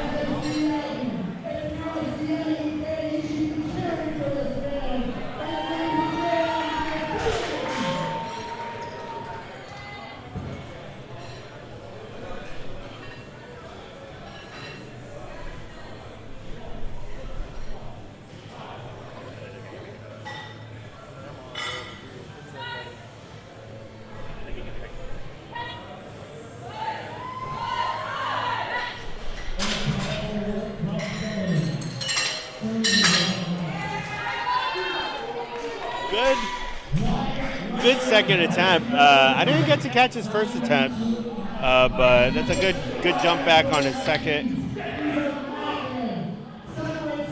I mean, good jump. Or, my bad, Wyatt is coming up next. Got him a little mixed up.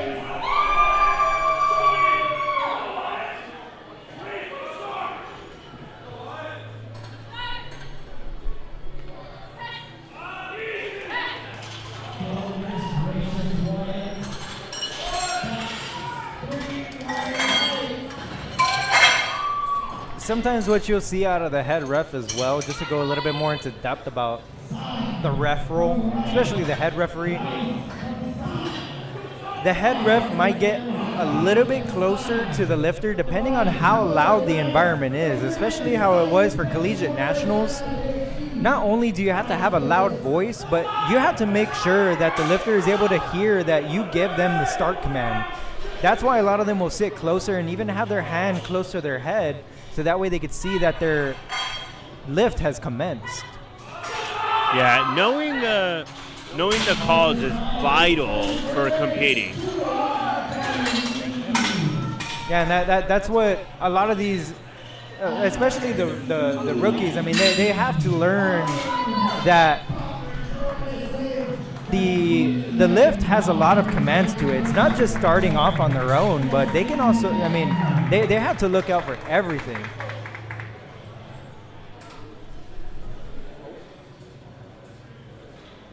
Let's go, Connor. 110, second attempt. 82.5 kilo lifter.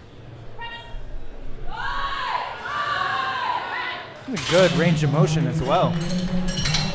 Now, if you're tuning in a sense of knowing those commands, what's it called? If you listen carefully, our head judge has 3 commands, right, CJ? Yes, that's correct. That is the start command, which then they can proceed to bring the bar down to their chest.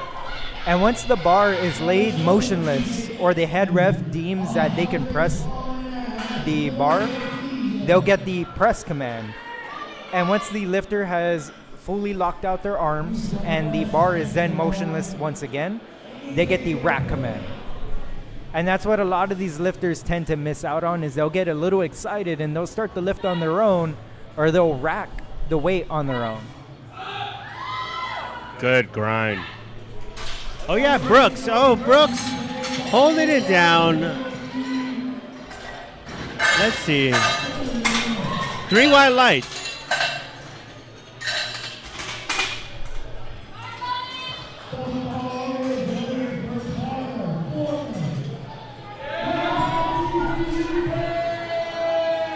I believe another rule that has started as well is that the lifter's head can come off the bench. I know a few years ago, every part of your body had to lay flat. I mean, of course, not the back, because, I mean, you can arch, but your head could not come off the bench, but now they changed that. Okay. It's a grind for Carter. Let's see how he bounces back on his third. Let's see what he actually puts up for his third. Is he going to take that again? Up next, we got the one and only Mr. Billings himself, men's Raw Master.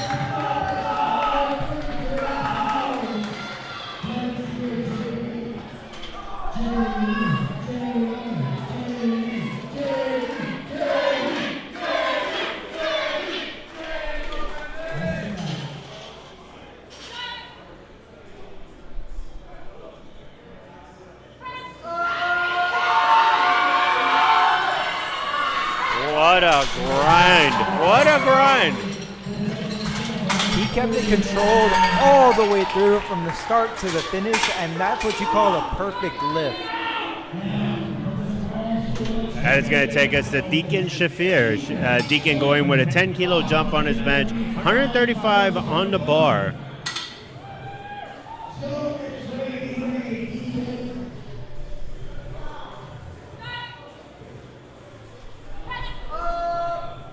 Easy second attempt from Deacon.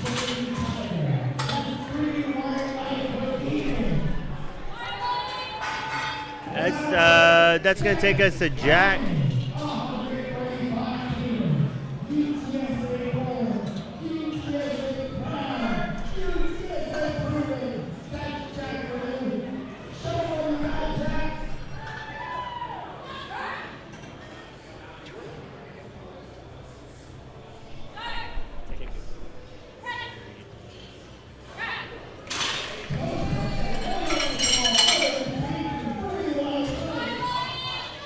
Bar is loaded. That's going to take us to Joshua. Mr. Ramos has helped. Also a local lifter with the UTSA, repping the UTSA shirt and everything in between. Coming in for 137.5 kilos.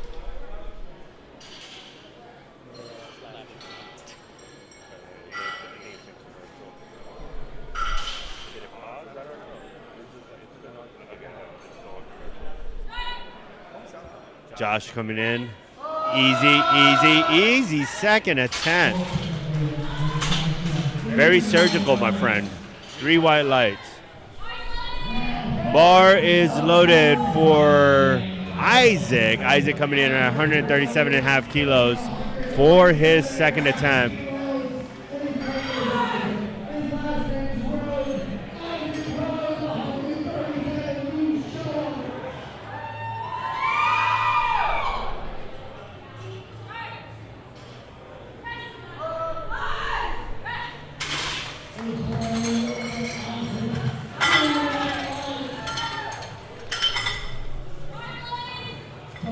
So far, so good for everybody on the second bench.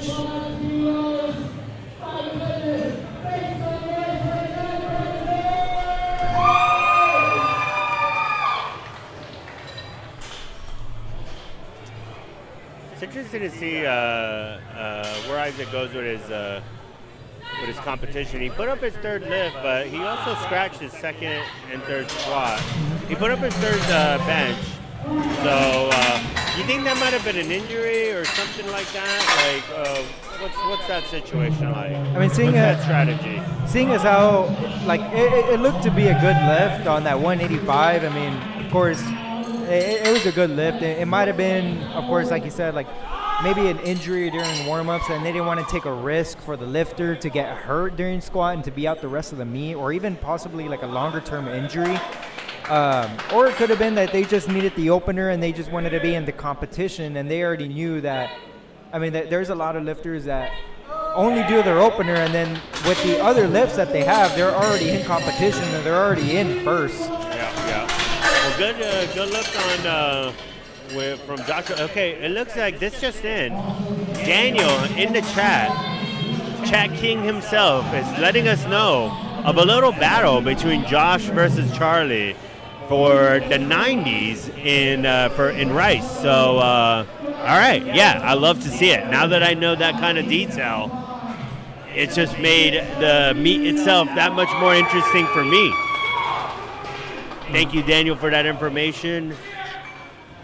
I'm going to go with Charlie. I'm Team Charlie. How about you? You're going to be CJ or, you're going to be Josh or Charlie? I mean, I think you got to go the opposite of me. Yeah, well, Josh is already with the 170 bench for his third attempt. And let's see, I want to see how Charlie does on the second. How fast he moves. Okay. Okay. And that's always good to have a little competition in between, like even like at Even a if we team don't know. level. Yeah. At I a, know, but yeah. That's what makes powerlifting a powerlifting competition interesting. Once you get into the nitty gritty of the weight classes and just kind of seeing how different things shape out, that's where it gets really competitive. And everybody likes to like compete against one another, whether if they're in a different weight class or in the same team. They want to put up more totals than the other just to show off a little bit more. But they have those bragging rights.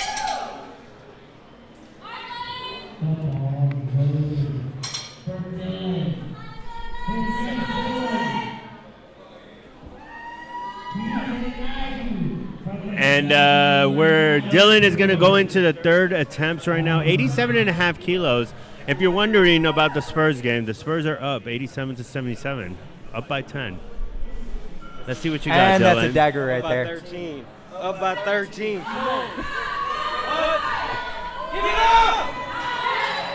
There you go. It's over. There you go, Dylan. We are going to go win a chip right now. Shout out to the Spurs. All right. Good lift.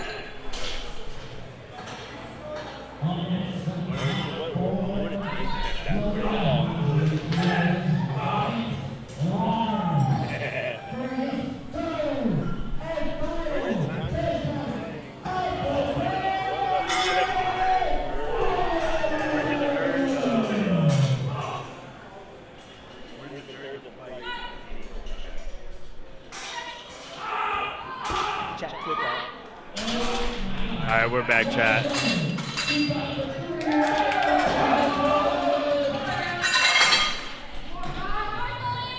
Bar is loaded for Sai the Moon. 110 keys on the bar.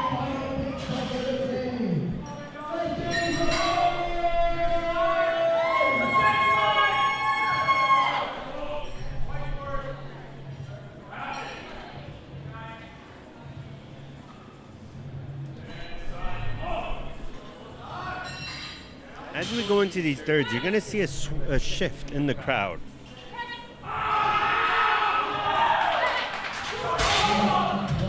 An intense shift at that. As they go into their thirds, like all these lifts, this is where it comes down to. This is how they leave off, make their peace with their lift for this competition.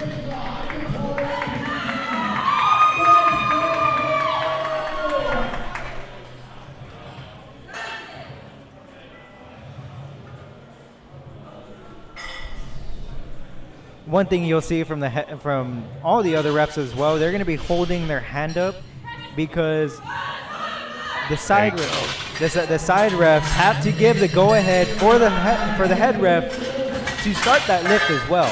It's not just about being motionless for the lifter, but it's these side refs that deem it necessary that it's good to go for the lifter to start the lift. Because if they're moving their feet around or if they're moving the bar around, they're going to keep their hand up. I do want to say, let's make backslapping great again. Like Carter got a pretty solid backslap going into his third attempt, and we love to see it. It's the lost art form. 3 white lights, all right. Brooks is up. Okay. Brooks is actually taking it up a little bit. After missing his first, he got his second, and now we're going to push it to 120 keys. So let's see how Brooks handles this.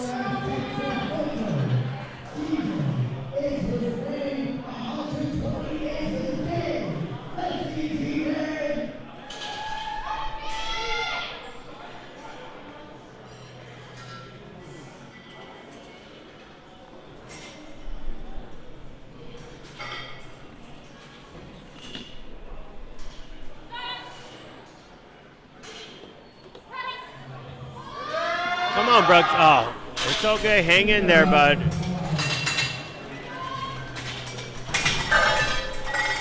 See, and this is kind of like how those storylines develop in the data in that sense. You know, like when you get on lifting cast, you can see the board a lot clearer in how these lifters are hitting their lifts or missing their lifts and what they're selecting to hit as their next attack. You know, and that's what we say, like, you know, their first and second attempt in that squat is such a momentum builder, you know. So we're going to keep you guys up to date on that scoreboard as we go along deeper in this competition.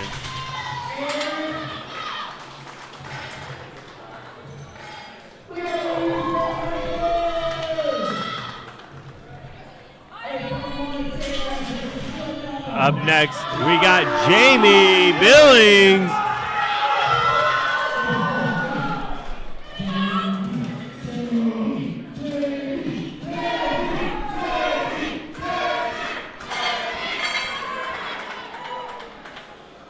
Listen to that crowd support. We love to see it, you know. We love the energy at these local meets where it's nice, it's intimate. We're all in the same hot gym together, and all we got is to cheer each other on.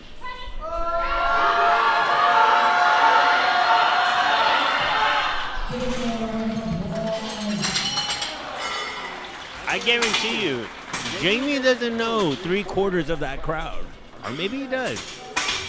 And that's just everybody supporting one another. You'll see it on every lift. There's no way possible for this whole entire crowd to be disengaged for every lift there. You know, and big shout out to our platform MC, Elijah. He's brought the energy the past few days as well. I'm surprised his voice hasn't gone away. It's the youth, my friend. It's the youth. That is true. Not just the youth, it's also the technique of being able to yell for that long. And probably not using his chest to yell. You know, going back to like emceeing a lot of these meets, when I would run, like when I would MC a whole weekend, my voice would be out for like 4 days at best, if I was lucky, you know. But that's if I'm doing like back-to-back days, 2 sessions a day, you know. It gets taxed. And then not only that, like as an MC, you have a job to not only get the crowd involved, but you yourself become engaged with every single lifter that heads on that platform. And that is why every single role when it comes to running this meet, whether if you're a spotter or loader, TC, score table, MC, side ref, head ref, even commentators, it's what makes this meet run so efficiently and so greatly, and it brings the experience not just to the crowd but also to these lifters.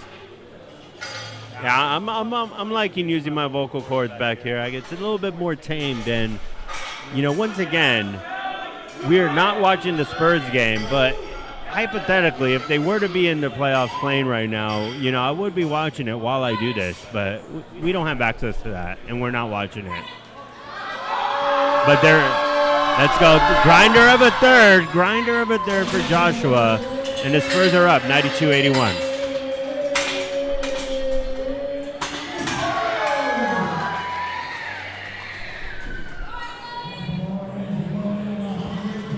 Jack coming in for his third attempt. 150 keys on the bar.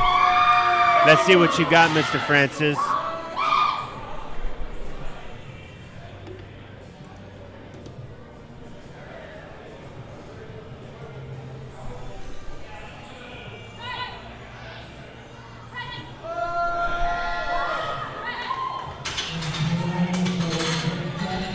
You know, Jack is having one of those meets that it's just been picture perfect for the young man. You know, he hasn't missed a lift yet. You know, just along with Joshua as well. So, you know, those perfect meets, you know, how rare is it? How common is it? Surprisingly, it's pretty rare. It has to come down to the lifter, the handler, like any factor will play into if you're gonna have a 9-for-9 meet. It's very rare that it happens, and when you have a perfect meet like that, you hold that up to your standard every single meet that you go into, because you want to have that perfect meet replicated and even better than the last. And we ain't talking about no sandbagging 9-for-9. We're talking a full throttle 9-for-9 meet. Exactly. Tough lift for Charlie. Let's see if Charlie can pick it up on going into a deadlift.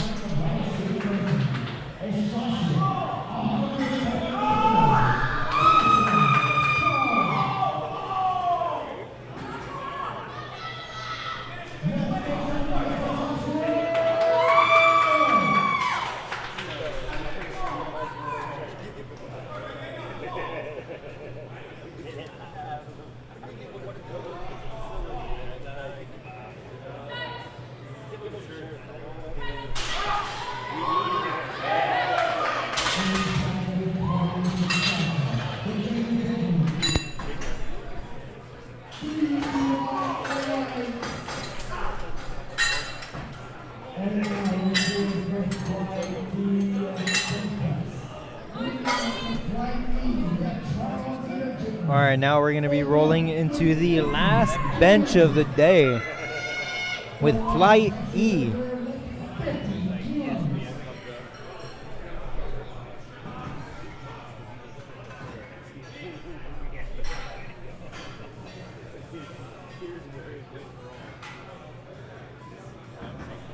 And yes, lifters do get a whole minute to start their lift, but they have to get that start command before that timer runs out.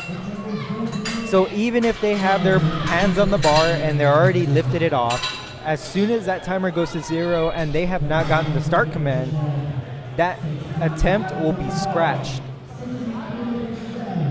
That is going to take us to our first attempts, you know, and for Flight E, first attempts. And this is where we say, you know, these competitions, they are in fact a marathon. 4 hours straight of lifting. Sometimes, you know, like multiple sessions in one day. We're going to try to keep it as smooth as possible for you guys at home. Or let us know where you're watching from. Are you watching from home? Are you watching in the McDonald's drive-thru? Are you driving? If you're driving, please leave a comment. Please do not leave a comment while you're driving.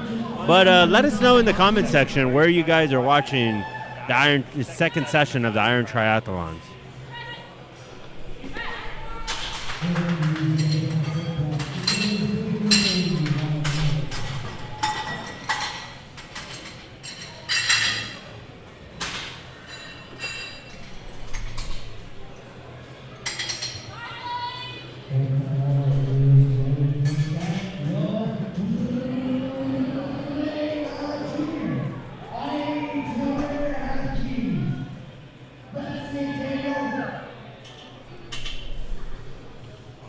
Madrid, that we were not expecting that. If I was a gambling man, which I am, I would have not have thought an international. Okay, we got Kylie coming from home.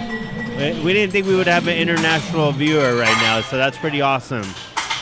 Hey, I mean, how's the stream looking from Madrid? Hopefully great. Are you getting everything you asked for in a sense of watching your buddies lift?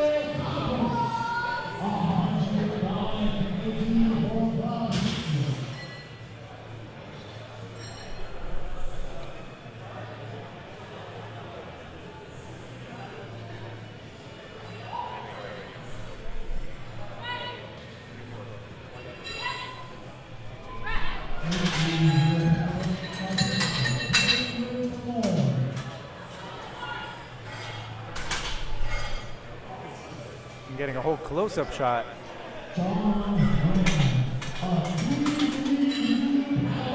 we appreciate the feedback, man. And you know what's funny is like we're messing with a lot of these angles and the cameras we got, and one of our favorite angles is this tunnel camera. Yeah, that's an added feature that I very much like, especially for these lifters, because it adds a little bit more of an intensity for them.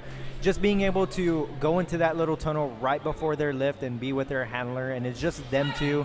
Nobody else can really see them. I mean, of course, the angle that we show, it gives a little bit more in-depth of that preparation right before their lift and how they hype themselves up and how they prepare themselves.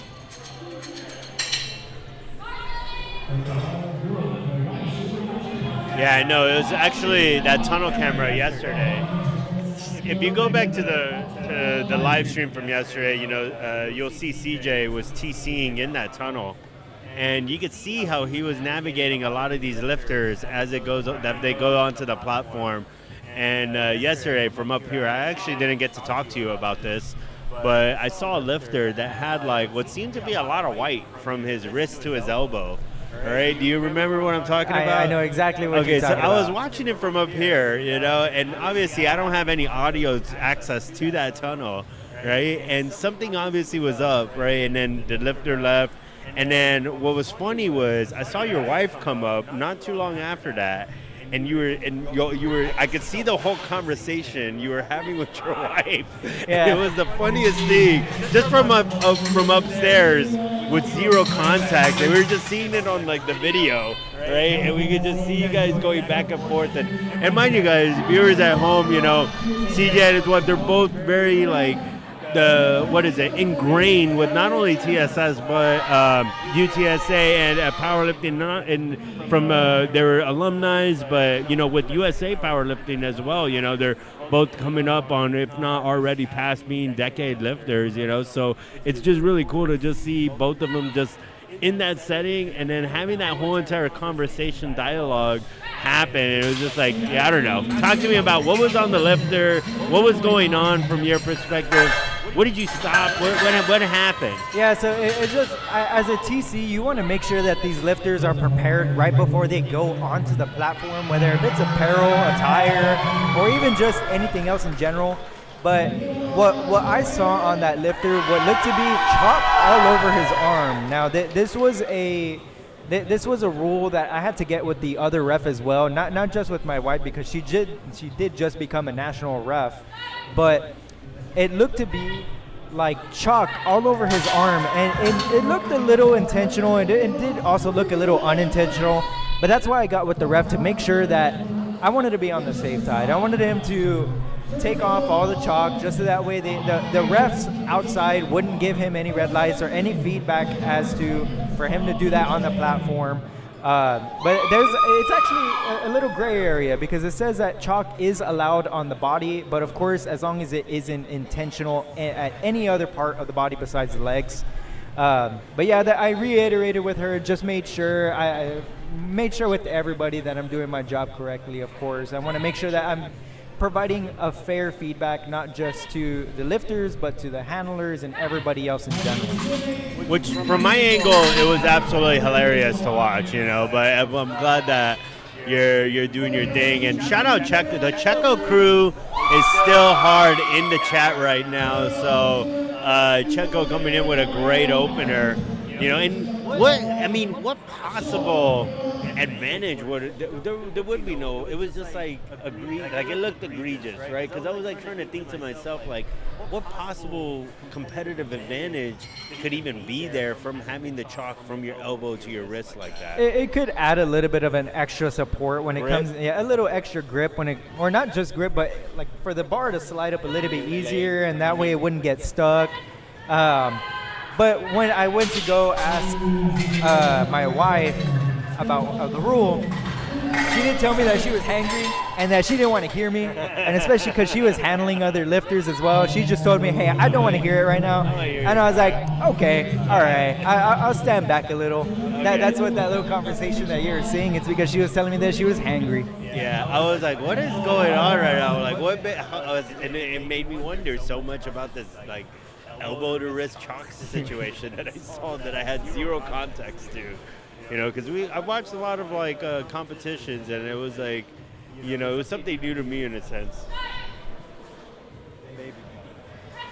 Oh yeah, baby powder. That's right. It wasn't chalk. It was baby powder. Okay. And that's why, like, it didn't look so intentional, but at the same time, it could provide just a little bit of an advantage when it comes to sliding up, like right to the legs.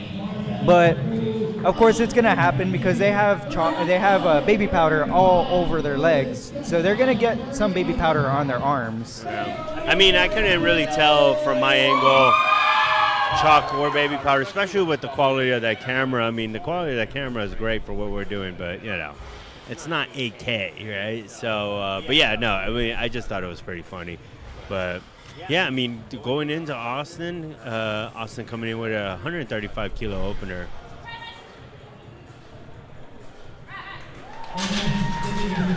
What would you say has been one of the most egregious rule breaks, like that you've seen or come across? Like, for instance, someone wearing wraps on their knee sleeves. I've seen, or someone wearing squat shorts. Someone wearing squat shorts under a singlet. I mean, I've seen a few different scenarios. I mean, people wearing like extra undergarments or extra layers underneath their singlet just to provide a little bit of an advantage. Now, a lot of these lifters may do that intentionally, or maybe they do it unintentionally. That's just something as TCs and even down to the equipment check. That's why we do everything we do to make sure that every lifter is lifting fair.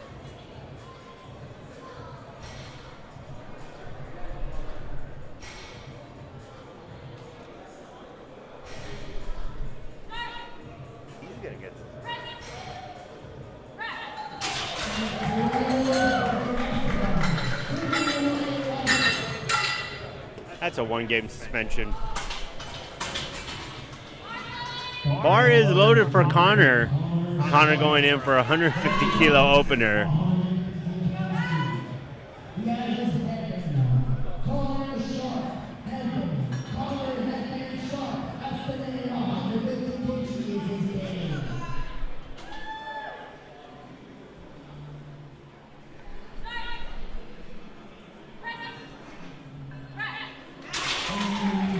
Connor with an easy opener.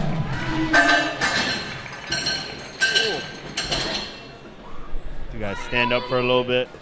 These, you know, we are commentating on a 4-hour competition, and in true powerlifting fashion, we are on steel foldable chairs, so our glutes get a lot of abuse in this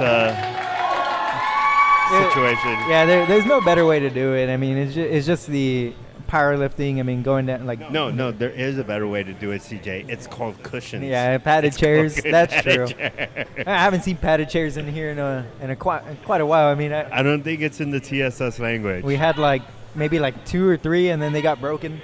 Yeah, no, I mean, when I was here, when my office was here, I had my padded chair. I actually took it a step further, just because I knew there wasn't that many pads on too many chairs here. I had an extra butt pad that I used in my office, and it was nice, and it was my little pun to all the little chairs in this facility. There's a lot of chairs in here that have seen a lot of people. All of those chairs have a story to them. That's going to take us to Shazib, going for 62.5 kilos, second attempt.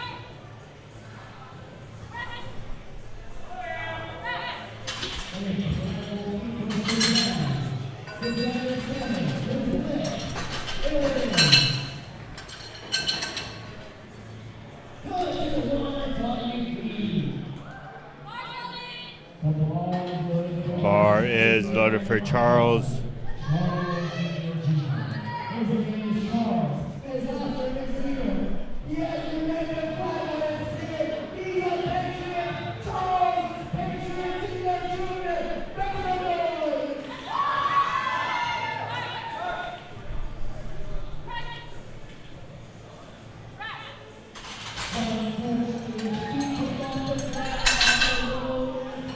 3 red lights. That is tough for Charles, man. We really want to for him to catch a break on this next lift. He's having a tough competition so far.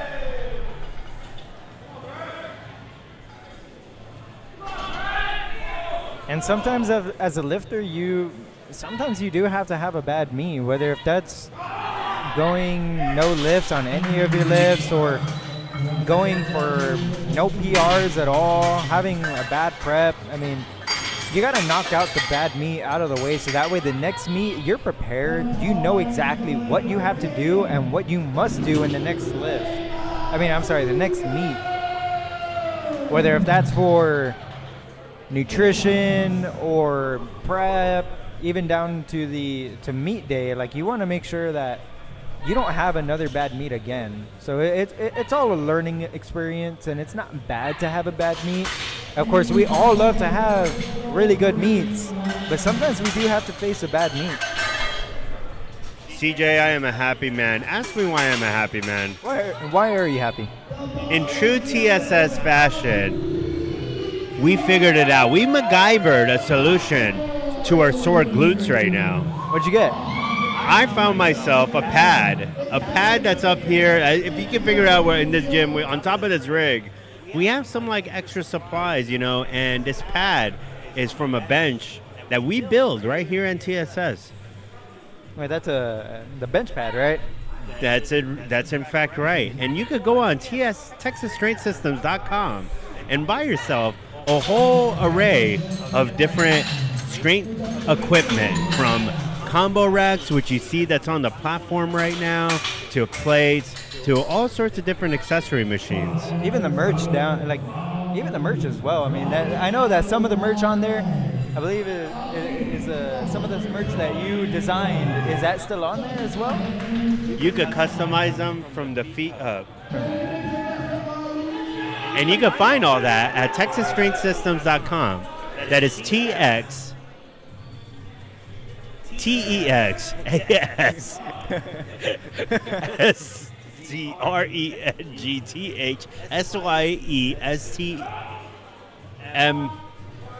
TexasStrengthSystems.com. Yeah. Just type it in.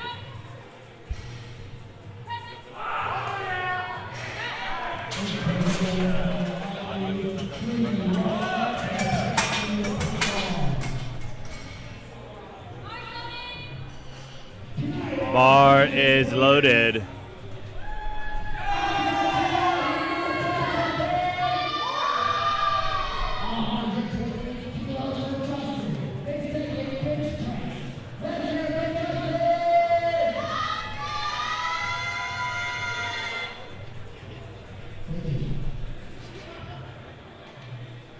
The crowd is hearing it for Justin. All right, fantastic second attempt. 120 keys on the bar. That is going to take us to John. John is going in for 120 keys on the bar.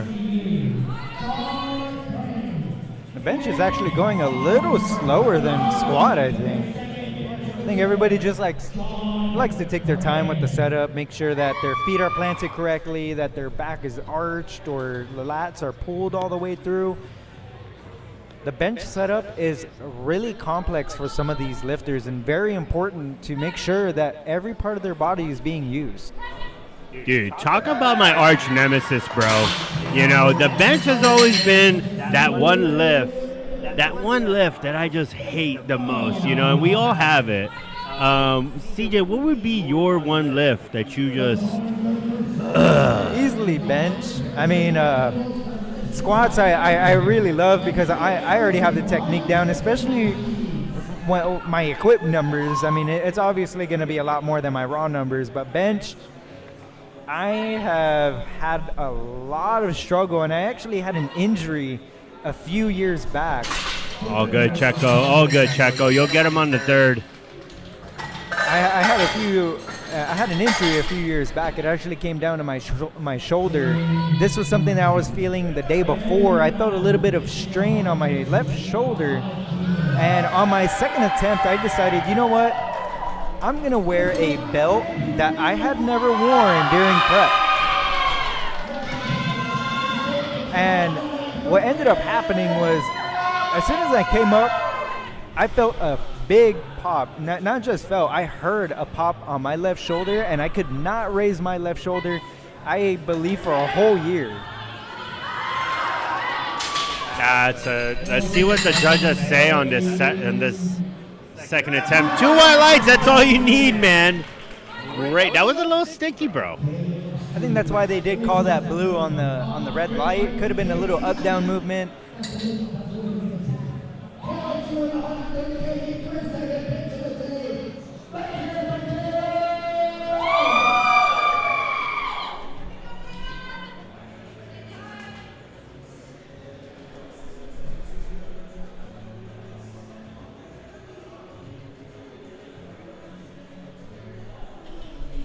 And that is a Spurs win. Caleb taking us to his second attempt. 130 keys on the bar.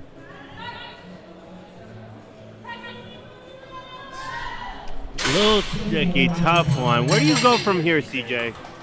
As far as the bench goes, Yeah. you just got to reattempt. Make sure that you're using your lats all the way through, making sure that explosion is right off the chest. You want to make sure that you're tight all the way through. As a handler, I would tell my lifter, like, hey, like, go into the next lift, confident, don't even think about it. Yes, you had that bad lift, but let's get that third lift and make sure that you're in the competition. All right, that's going to take us to Mohammed going in for his second attempt. 132.5 kilos on the bar.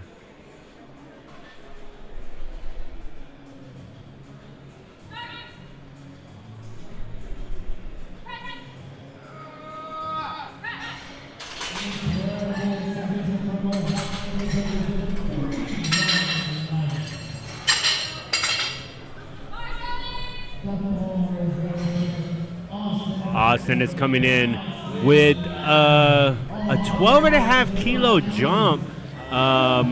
He did miss his first one, so it's a pretty intense jump there. So let's see. Yeah, let's see how this pays off for Austin. 7.5 key. My bad, my math is wrong. It's been a long weekend, boys. Oh, come on, bud. Come on, bud.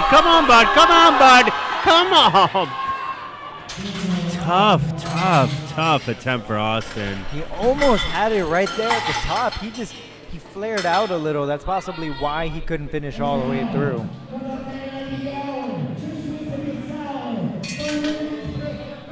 Esteban, the local favorite, coming in.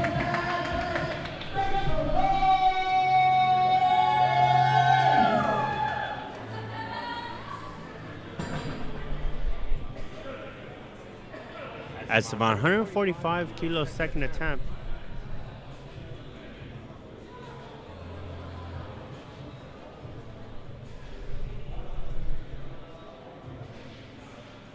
Let's go, buddy. Come on.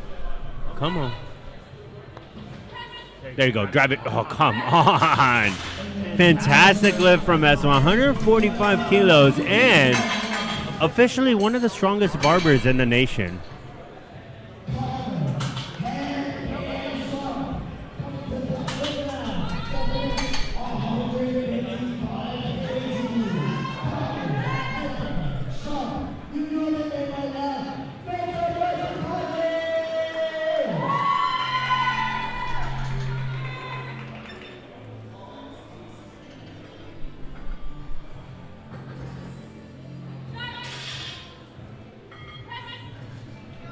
Drive it up, Connor. Good job, buddy.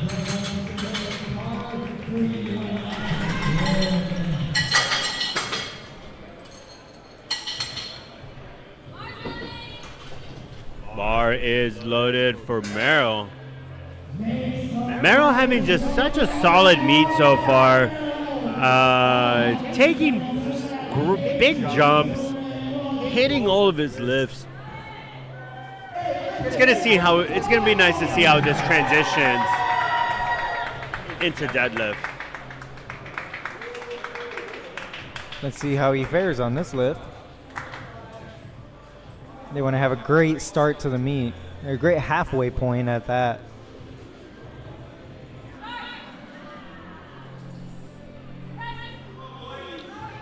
I want to see this guy get tested a little bit. I think he's playing with my emotions a little bit.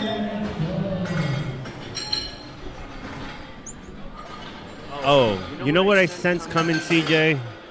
You know what I sense coming, CJ? What is coming? A solid back slap. What is my? I bet you $1. This kid's getting a back slap right now. I see it winding up. I see it winding up just I want to see it. I want to, please. Oh, no. Oh, He's got a little bit of chalk in his face, too. Daniel, if you know these guys, we got to get some. We're trying to make back slaps great again. Just like headbanging is a lost art form. Bro, I used to remember several lifters.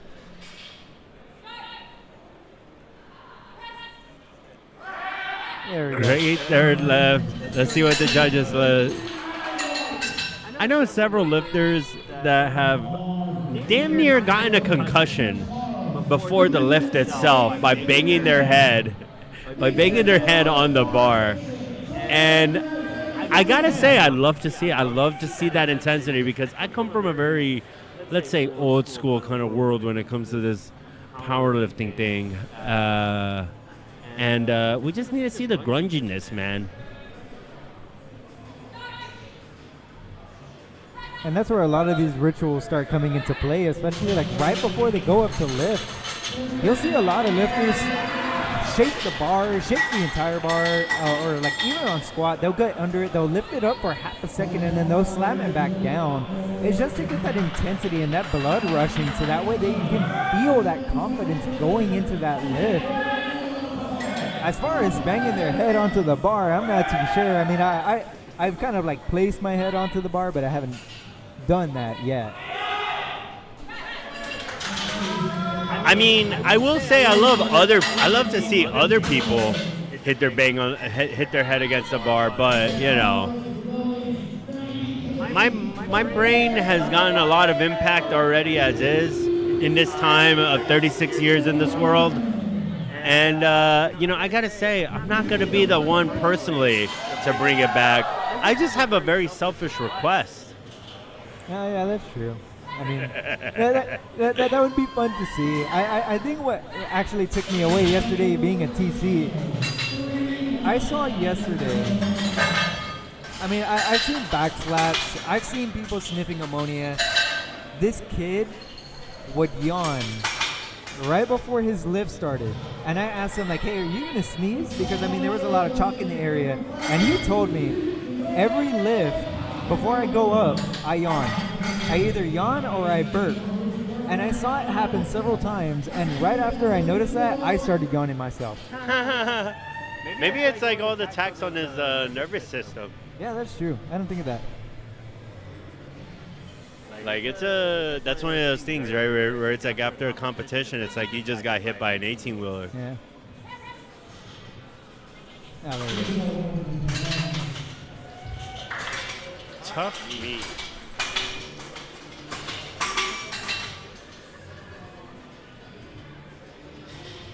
All right, we got John coming up to the platform. John hit his first attempt, failed his second. He's taking his second attempt again at 120 kilos. I'm just hoping this works out for the guy. You know, he's having a solid meet so far.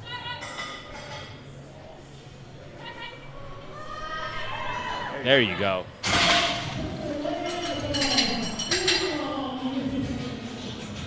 Oh, 2 red lights. Could have been foot movement or maybe butt coming off the pad.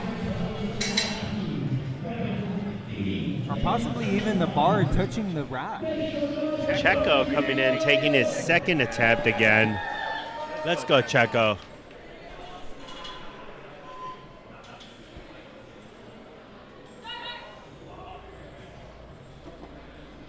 Press it, drive it. Oh, it's all good, bud, all good.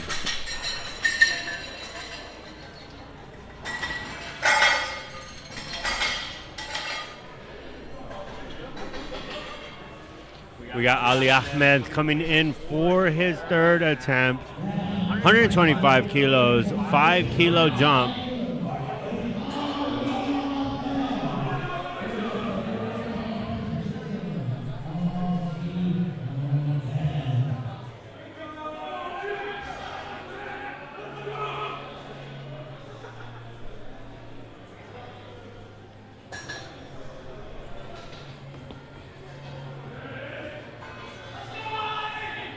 Check.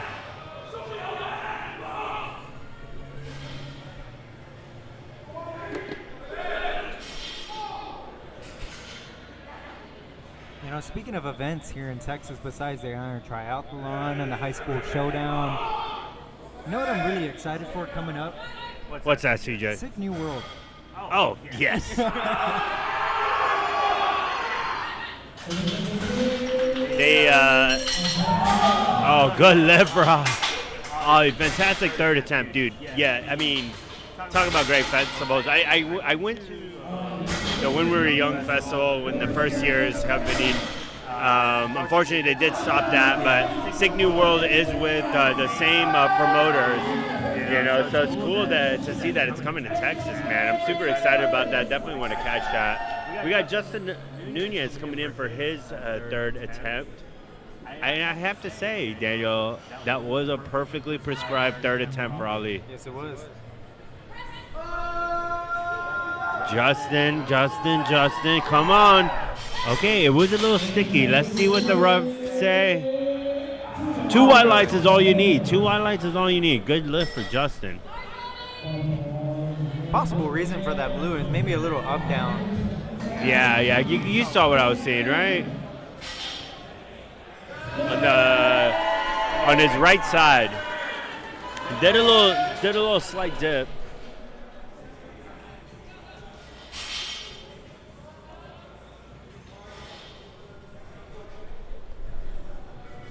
Aaron coming in for his third attempt of 127.5 kilos. And I have to say, perfectly prescribed for Mr. Aaron Nambo.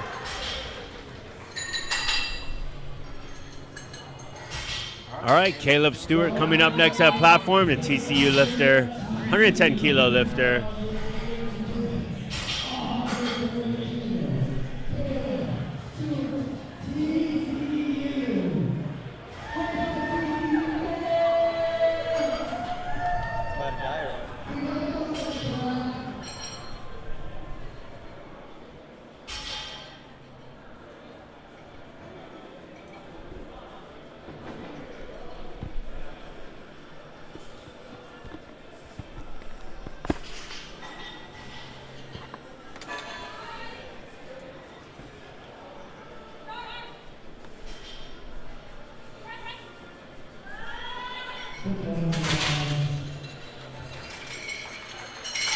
Good fight out of Caleb.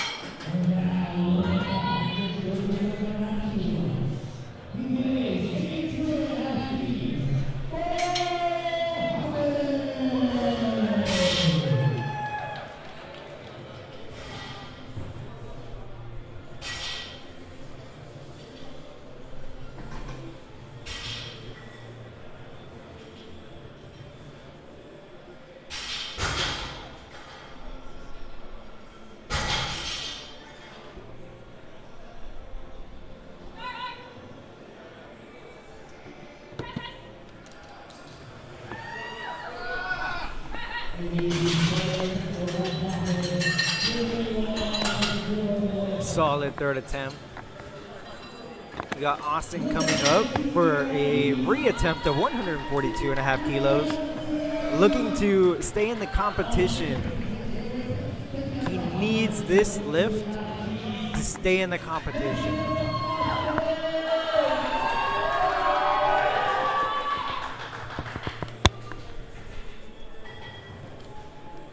All right, I'm back. Hopefully my microphone doesn't run out of batteries. We have put out an SOS. Come on, get it up, Austin. Get it up, Austin. Get it up, Austin. Fantastic work. Good good recovery, man, because he went 3 for 3 on his squat. So it was really tough to see missing those first two on his bench. And sometimes you'll experience that as a lifter. Like you won't get your first two lifts, and sometimes no, I mean not sometimes. You do have to put everything on the line to stay in the meet on that third attempt, because if you don't get it, then all of that hard work that you put in for several months would have been for nothing. And you push yourself beyond that limit to make sure that you stay in that meet and that you continue to show that to everybody else. All right, Esteban, let's see, 155. This is going to fly. This is going to fly. This is going to fly, brother. Come on, come on, come on, come on, come on. Fight, fight, fight, fight, fight, fight. Oh, man. That's tough, man. It's all good, Esteban. It will be there.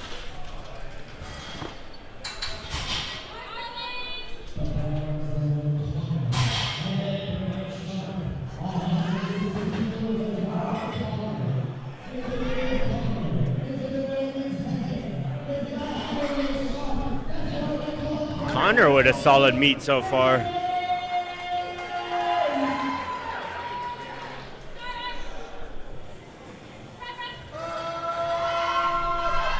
Oh man, I spoke too soon.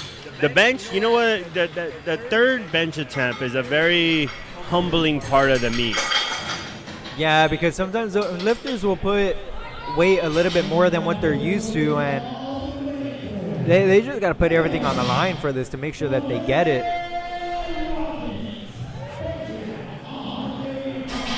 The Red Rocket. Red Robin.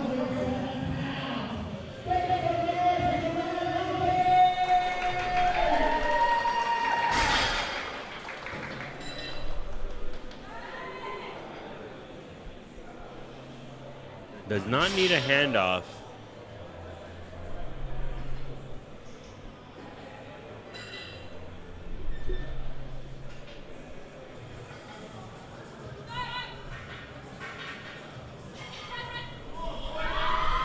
Man, Merrill has been having a great meet, you know.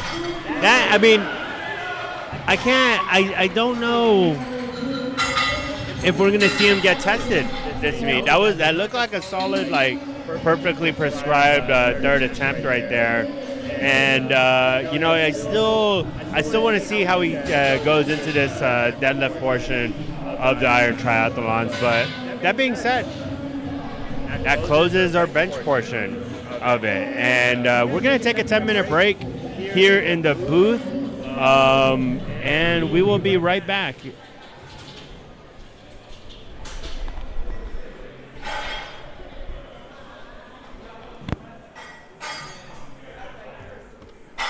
How are you holding up? Pretty good.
Jack Francis, get ready to go.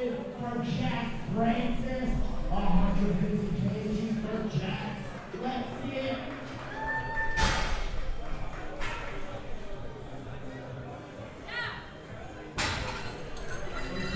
So just a little clarification for the deadlift. The lifters can start at any time that they feel like they can. The only command is the down command, and that is when they're fully locked out at the top. So all lifters can have their little ritual right before they lift the bar up, but as soon as they do, it must be in one continuous motion.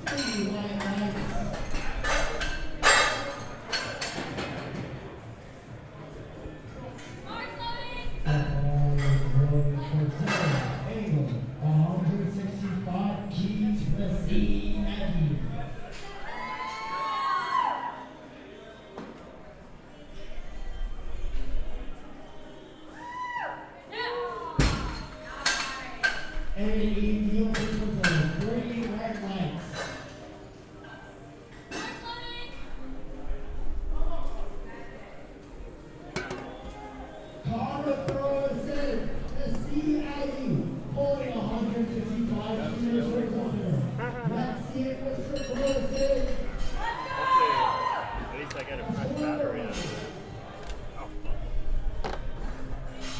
I'm so going to chocolate after this. So going to chocolate. They opened up that pyramidal one there. I'm probably going to go there first before I get equipment. I don't even want to leave my equipment in the car like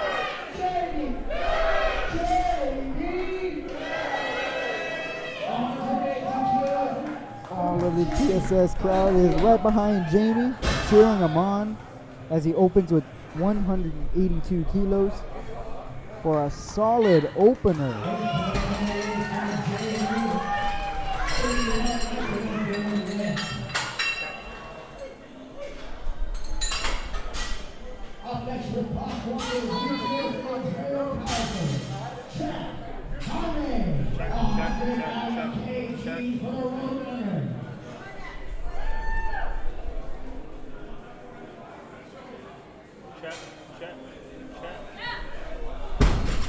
Guys, could you let us know if you could hear Shy in the comments, please?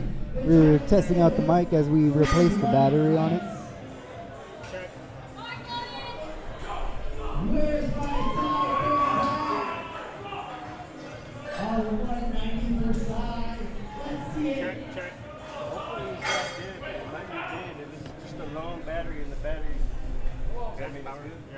And it's receiving it. Check, check, check.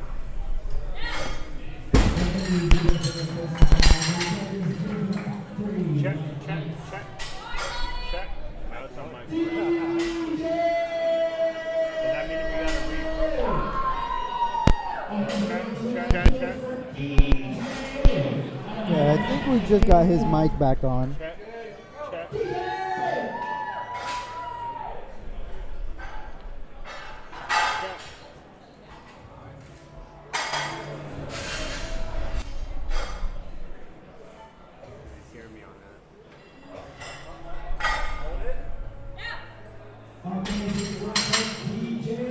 Very controlled descent on the way down.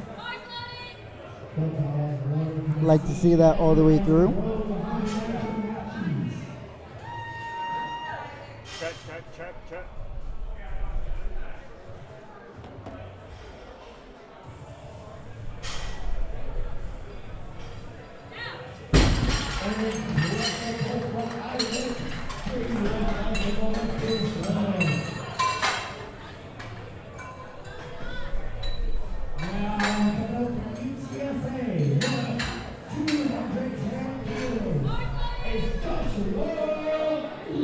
Check.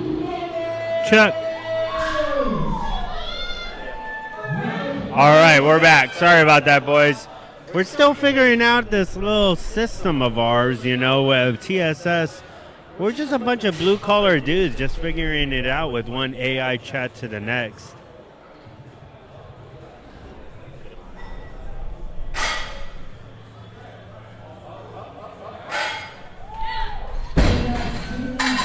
That is going to take us to Joshua Ramos coming in for his 210 kilo.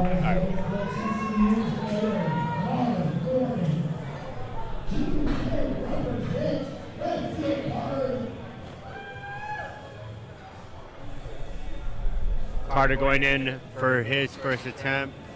All right, we're catching up, guys. The flight just started. Bear with me a little bit. You know, we got to get warmed up. These competitions, man, they're a marathon, and CJ has been here since the first session, so I don't even know how he's still alive. How are you doing, CJ? I'm doing pretty good. I'm getting a little sleepy. I mean, I had like about 4 hours of sleep, but I mean, it's not a meet weekend without a little bit of rest in between the days. But it's like you said, it's a whole marathon. I mean, a lot of these lifters, they're putting their bodies through all of this. I mean, they've prepared months for this type of meet, and this meet especially is actually fairly quick. There's a lot of other meets that do take a while, because we started like around. Well, you started around 9 a.m. today. Yeah, actually we got here like about 6. You got here around 6 a.m.? Yeah, we got here at 6:30 in the morning just so that we can get everybody weighed in, equipment check, all that good stuff. But yeah, we've been up here since 9, so it's been a good flow for the day.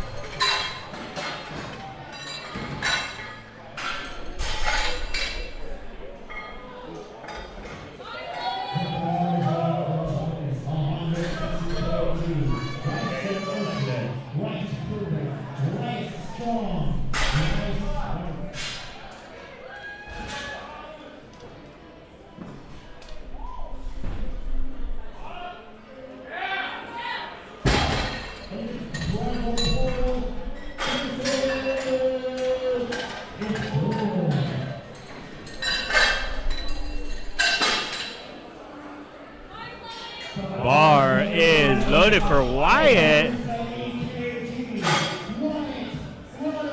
Wyatt coming in for his second attempt at 170 kilos. Wyatt has been having a solid meet so far. What do you think, CJ? I mean, it could be down to the handler, the lifter themselves. I mean, they're having this confidence of having this solid meet.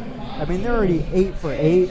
They could possibly go 9 for 9, like how we mentioned. Like, having a perfect meet is very rare, and it comes down to the lifters and the handlers themselves, how confident and how prepared they are to have that perfect meet. Yeah, man. We're big fans of perfect meets.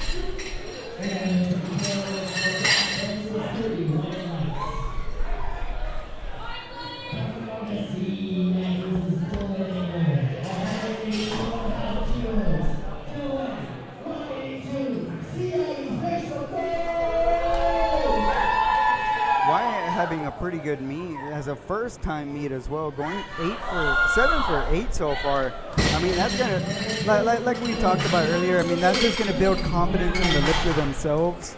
They're gonna see themselves getting better every meet, and they're gonna know their potential going into the future, and they're gonna want to top this meet. The next meet that's coming up, they're gonna want to do more than what they're doing right now.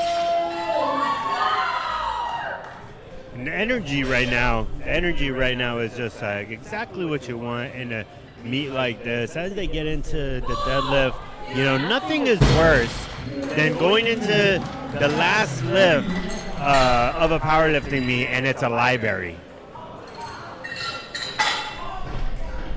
I think that was good.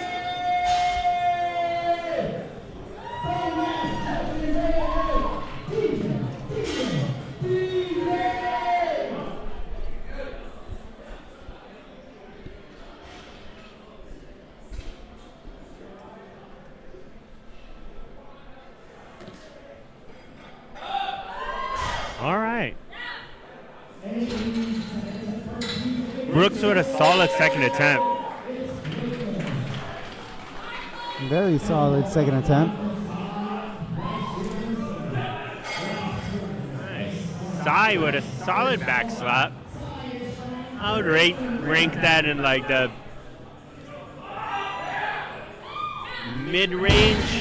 mid-range back slaps that I've seen thus far this weekend, you know, so. Okay, we see a little game plan happening. What is Armando telling him right now? I'm giving him a little pep talk right before going onto the platform. Like, hey, Jack, please do not mess up this lift. My whole entire coaching reputation relies on you. And there he is, coming in to win the day. I mean, sometimes there's some very intense, how'd you say it, exchanges between the coaches and the lifters. Not more so like a bad intensity. It's more like you want to get your lifter hyped up right before they go into the platform and let them know and even remind them that they have had months of hard work going into this meet and they want every lift to be perfect. What a great lift from Jamie. Mr. Billings. 3 white lights.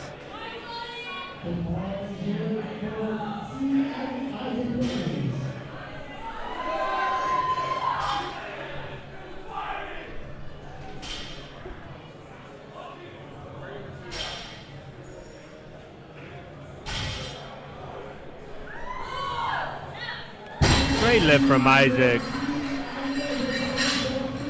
3 white lights.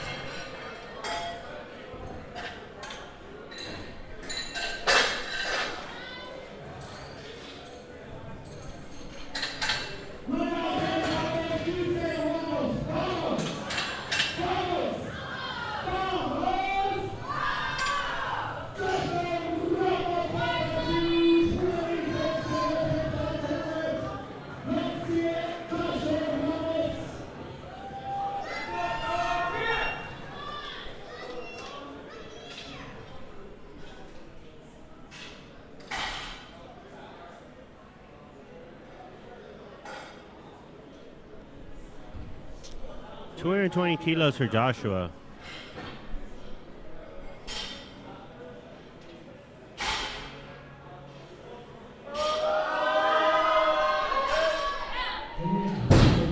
Good lift, at least from here. Very solid.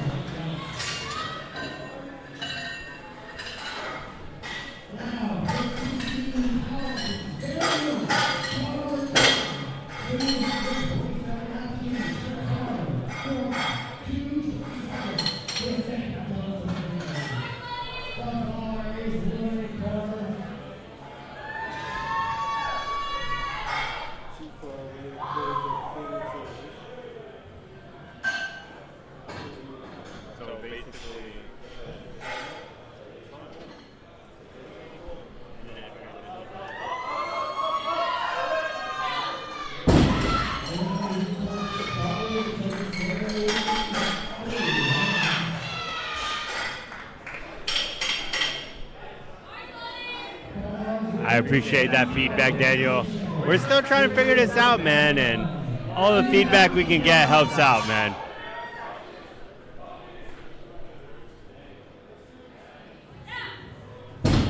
Great job, Deacon.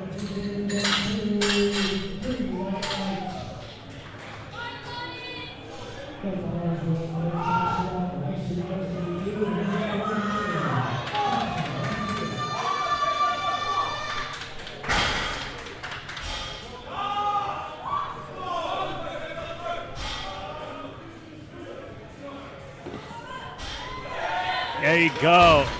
Fantastic work from Joshua.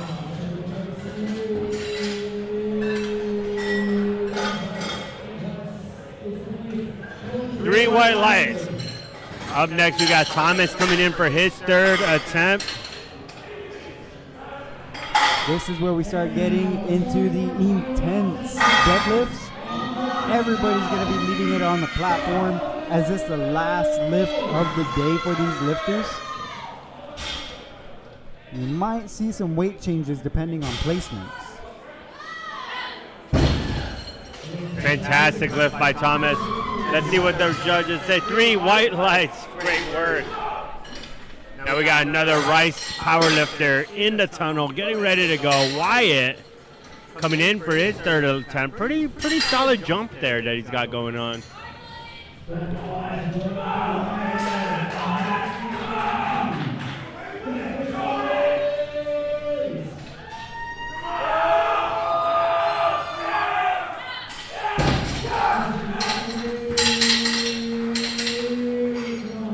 Oh man. Really? What's going on there, CJ? Was that a little bit soft on the lockout? He did mention that it was a step before the lockout. So just so everybody knows, your feet can come up a little bit as far as your toes. Your heels can't come up off the ground, but your feet can't move either as if you're taking a step. See Jack going in for his solid third attempt with the tongue out. Sticking a tongue out and praising the one almighty up above, man. I see you, bud. Bar is loaded for Dylan.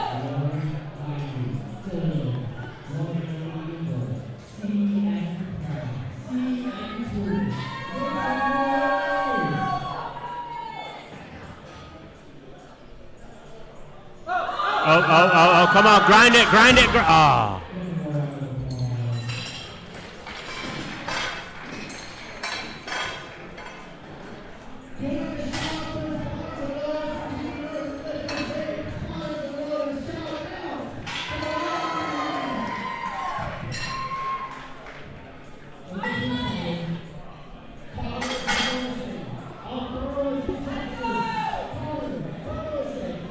Connor coming in for his third attempt. 205 keys on the bar. Connor having a pretty great meet, I have to say. Yeah, this is 7 for 8 so far. Oh, look. And you know what? He had the opportunity to gamble on that third lift, so why not take it? Or that last lift. Okay, it looks like the Rice powerlifting team has gotten the message on these back slaps right now. I'm seeing repetitive back slaps.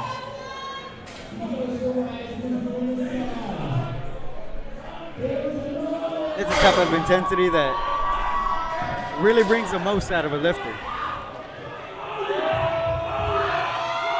What a grind! Sai with the grinder.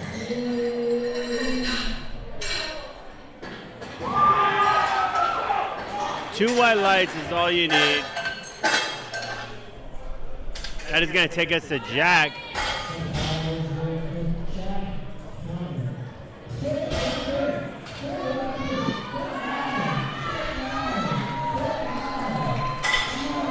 Coming in for a state record.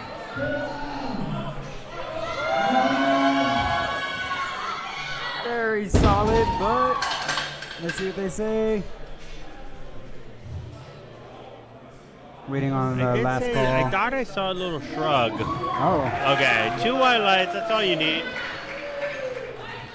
That's going to take us right into Brooks.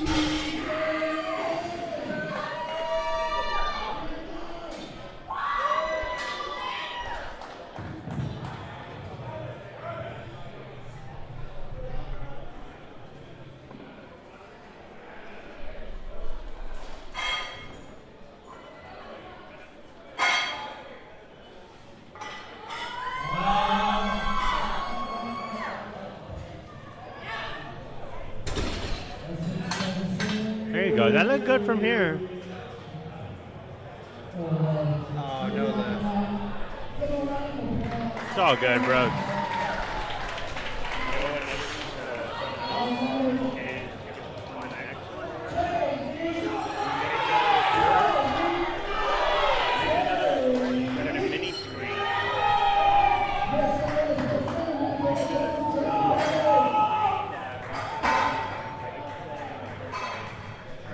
Jamie did catch a little bit of maybe a groove on the platform. That's why he did request to have the bar move. Of course, we want to make sure that every lifter has a fair chance at the lift. What a beautiful Man, pull. oh man. I don't know.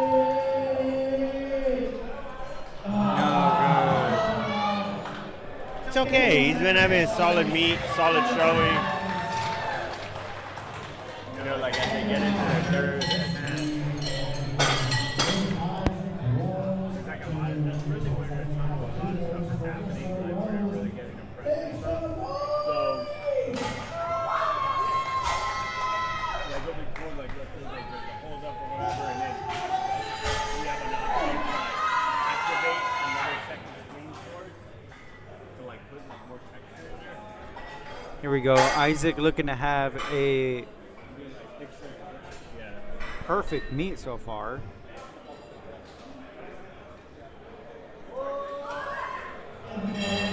He couldn't get it up. He can get that the next meet though. You know what? He's had a solid meet, and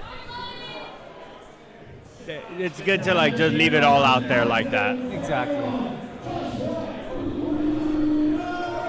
And that's the most that you can ask for yourself or even demand of yourself is just leaving everything you can on the platform to make sure that when you go out of the meet, you ask yourself, did I do the most that I could during this meet?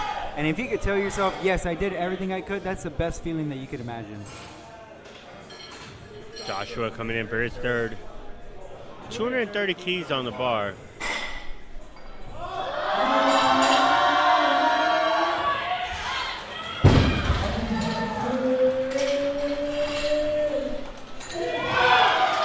There you go. Fantastic. 3 white lights.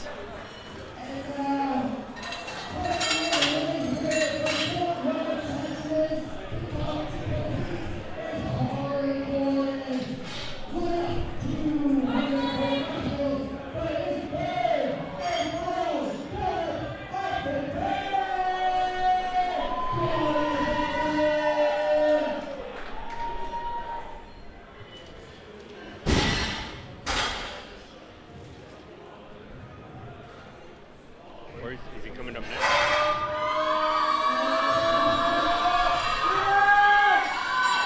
What a grind from Carter.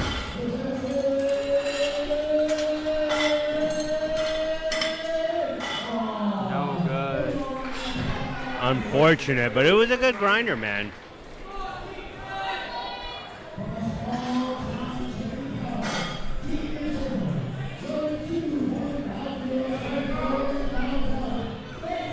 Deacon coming in.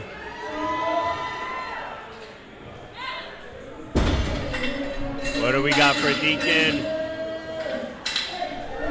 3 white lights. And that is going to take us to Joshua. Getting ready to go.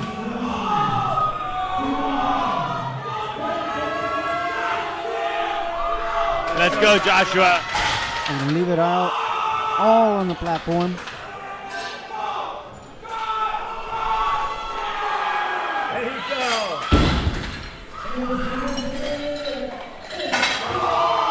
3 white lights for Joshua. That's what he does, apparently. All right, that is going to close out that flight, and that's going to take us to Flighty with Shazeb kicking us off.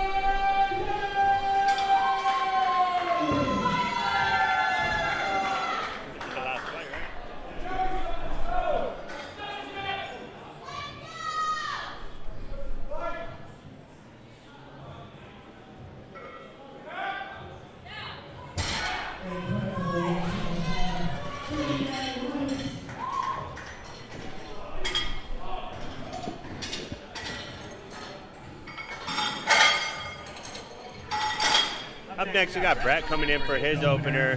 135 keys on the bar.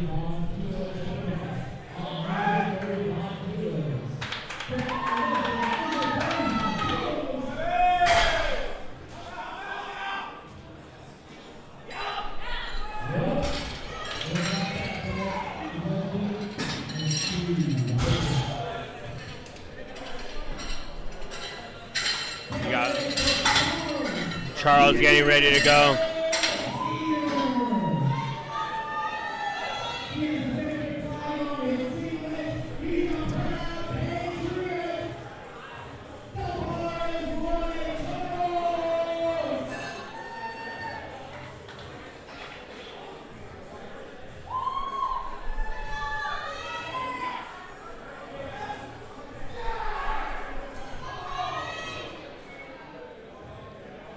It's actually a really nice design out of those shirts right there from Rice.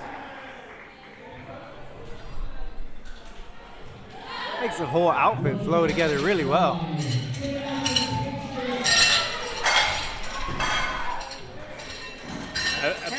Apparently, Rice is doing big things, man. Really showing out in the chat today. Showing out at the Iron Triathlon.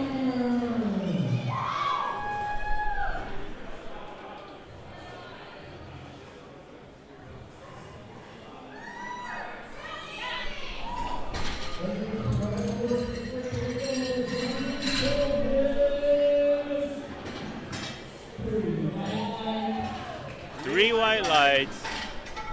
That's going to take us to Esteban coming in. Local lifter Esteban, 185 kilos, and your favorite barber.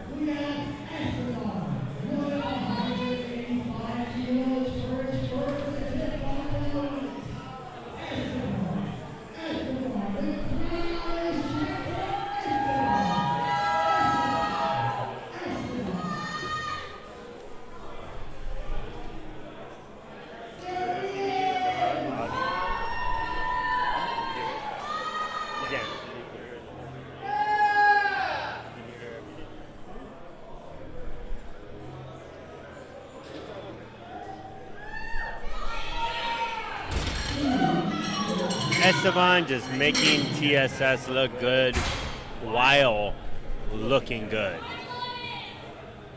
It's because of that haircut. It is sure indeed because of that haircut. Up next, we got Fabricio Campos coming in.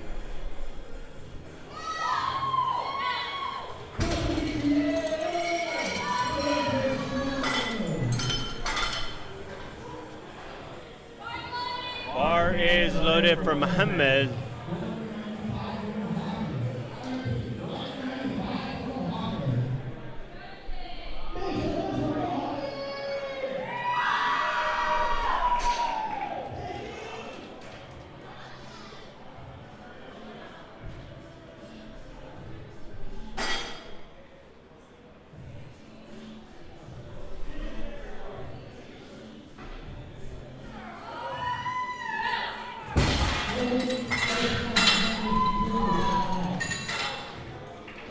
Very solid attempt by Justin. Oh wait, no, I'm sorry, Muhammad.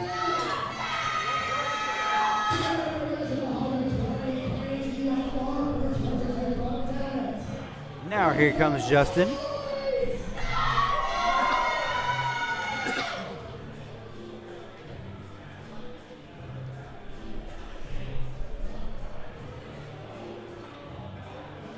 With a very solid opener.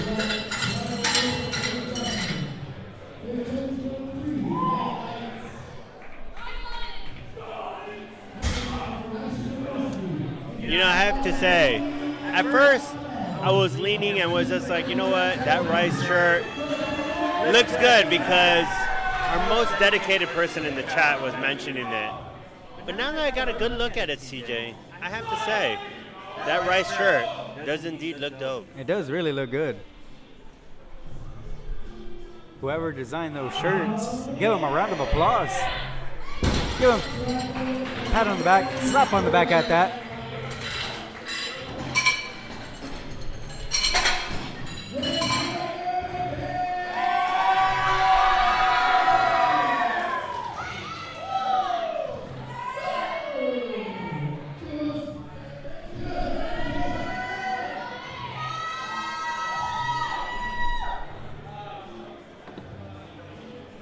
I do want to say, these setups.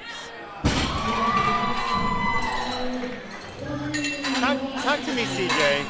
Talk to me about these deadlift setups, man, because I've seen all kinds of deadlift setups. You know, I like to say I got the preacher man setup myself. You know, I like to really stretch out my lats, get my fingertips all the way to the top of the roof as much as I can. Really loosen up and then engage into that bar and really take out that tension and then fly away. How's your setup? Yeah, my setup is honestly very simple. I just put my feet up to the bar, like put my shins up to right where that outside line is at. I just stare straight ahead, make sure that my lats are tight, my chest is more upward as well, and that my core is tight. But the more that you see everybody else, I mean, everybody has their own little ritual, whether they grunt into the air or they start flailing, I don't know, that motion where they're kind of like moving their arms through their hips and outward as well, kind of like if they're moving the baby powder away from them. But everybody has their own little ritual that gets them going and more confident going into the lift. Checo coming in hot with a great easy opener for the man. Yeah, and you know what's funny is in these powerlifting meets, I always try to find little things to keep me entertained with, right? And one of those things are people's deadlift setups, man. Like, and that's not even like a conventional sumo thing. Some people come up to it very gracefully. Some people come up to it with some trauma, that they're just like waterboarding their life on this third lift, and it's just cool to see how it changes from person to person, I gotta say, I don't see too much trauma-filled lifters today, What do you have to say about that, CJ? Yeah, everybody likes to bring their own little taste of deadlifts. I mean, it's just pretty much like whether they want to come up to it very gracefully, very easy, or they just want to bring that intensity. Everybody has that own little taste that they like to bring onto the platform. And sometimes what people like to do as well is get the crowd involved. You'll see a lot of people come up and they'll want to be cheered on. They want it louder because they want that intensity all around them. And that's where that extra support comes into play, and not just the handlers and the spotters and loaders, but the crowd cheering them on. Merrill coming in for his opener, 242.5 kilos.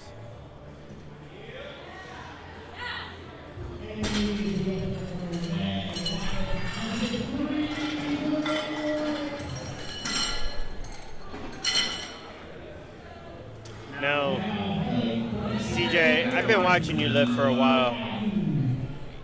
Are you? What is your take on smelling salts or ammonia? Are you one of those lifters? Oh yeah. I mean, I'm sorry. Can I have that? Yeah, you can. I mean, it's just more like I only do the ammonia or salts like on the last lift, or like when it's really intense. Like if I'm competing or training raw, I won't take any smelling salts, just because I feel like if I'm doing it more often, I'm gonna get used to it. I'm gonna build up like a little tolerance to it, and when the meet time comes around, I like it's not gonna hit real good like it should. I mean, I found it very useful for a very long drive. Like a really? long drive across country, a little kick in the hoo-ha, gets you going. Hey, that's not actually a bad idea, because we got a little trip coming up. We're going to be going to Worlds over there in Tampa. That's going to be coming up next month. So everybody who's tuning in right now, you got watch out for that in May. It's going to be high school Worlds, I believe, or at least teen Worlds. So we're going to be making that trip out there. We're going to be driving. It's probably going to be like an 18 to 20 hour drive. So that's not a bad idea. Thank you for that little advice. I'm just a miracle worker. That's all. I mean, how long were those drives that you were taking to like? I've driven from the West Coast to the East Coast a handful of times. I have a lot of decorated miles under me. Brett coming in for his second attempt, 145 kilos. That's right, Brett.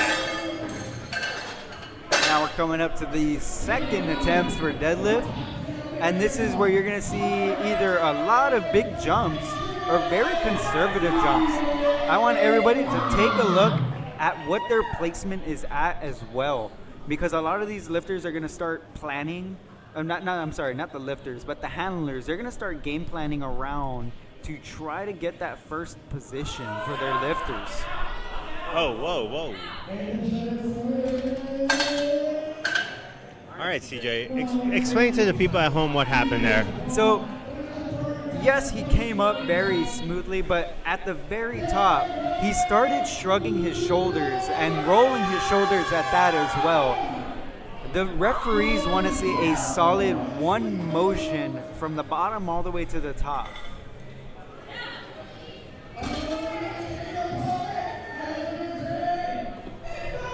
Three white lights.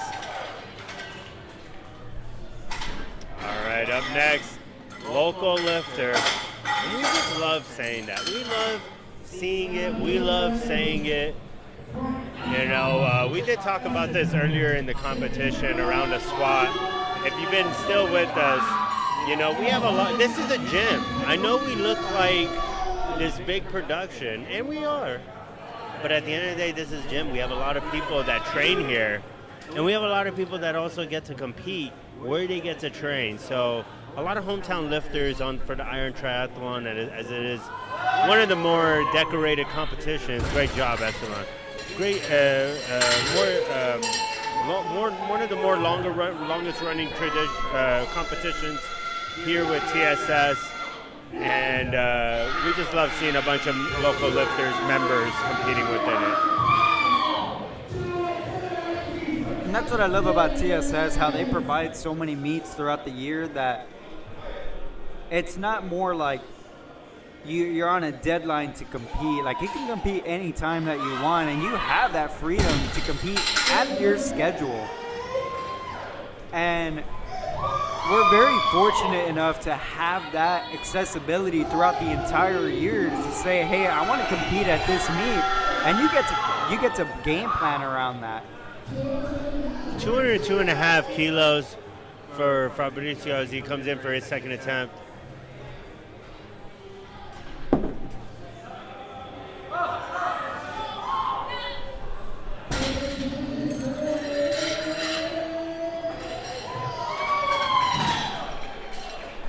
A little bit of a grinder there on his second attempt.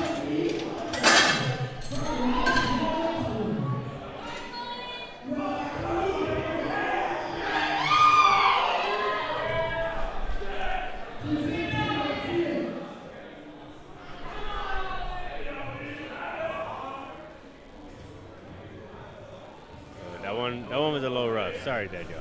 Let's go, Ali.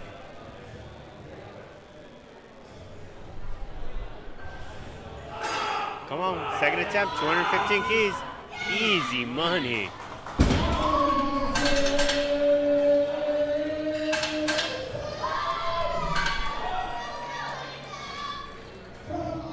Up next, we got Mohammed coming in for his second attempt, 215 kilos on the bar.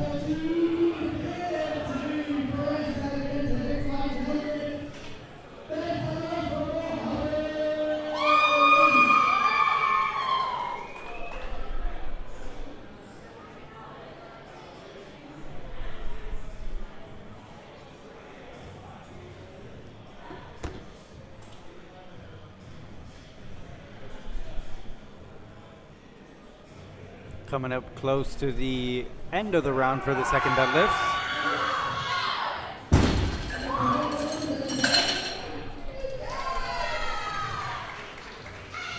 Three white lights for Mohammed. And we got up next Aaron coming in. 217.5 kilos, 10 kilo jump from his first attempt.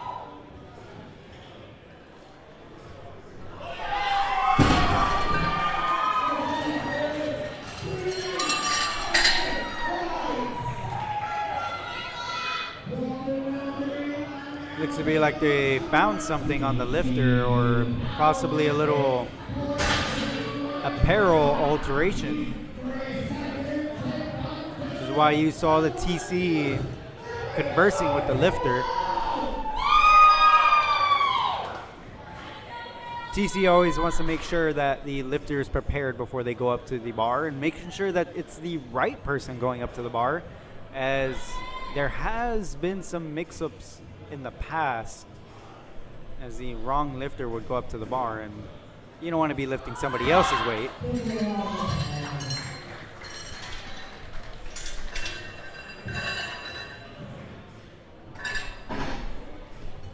All right, up next we got Checo coming in. What a G, man. I'm here just by myself, living my best life. Let's go, Sergio.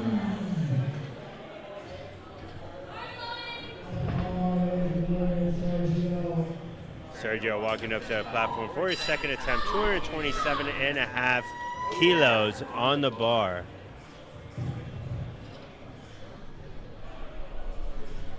Easy money.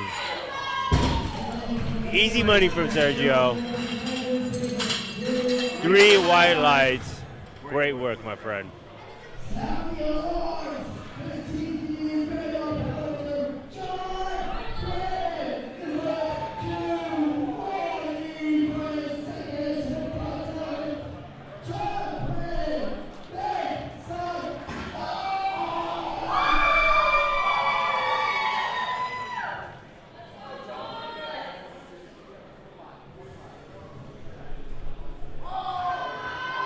There you go, there you go, there you go. Great second attempt. 240 kilos, 3 white lights. Great job. Up next, we got Connor coming in, 250 keys on the bar, 15 kilo jump.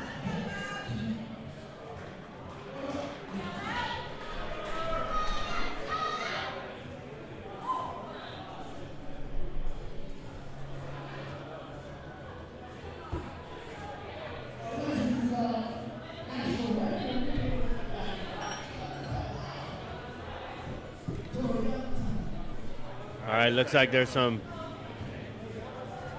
chatter on the bar, on the platform. What's going on?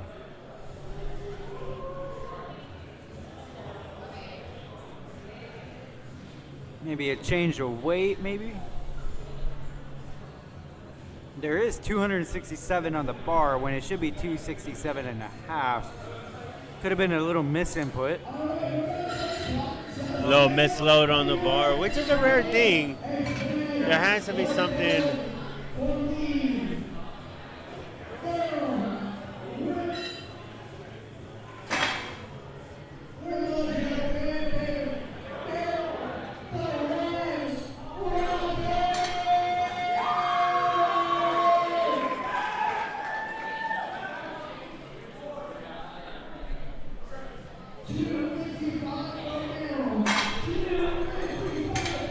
A little bit of a stall. The bar is loaded. Merrill is up next.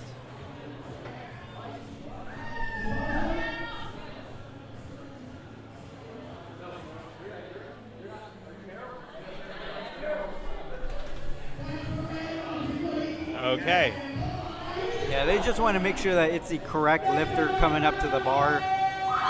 Yes, the TC is the one that does make sure that the correct lifter is going, but we always want to make sure that it's the correct lifter. I mean, how can you forget that hair? Yeah. Iconic.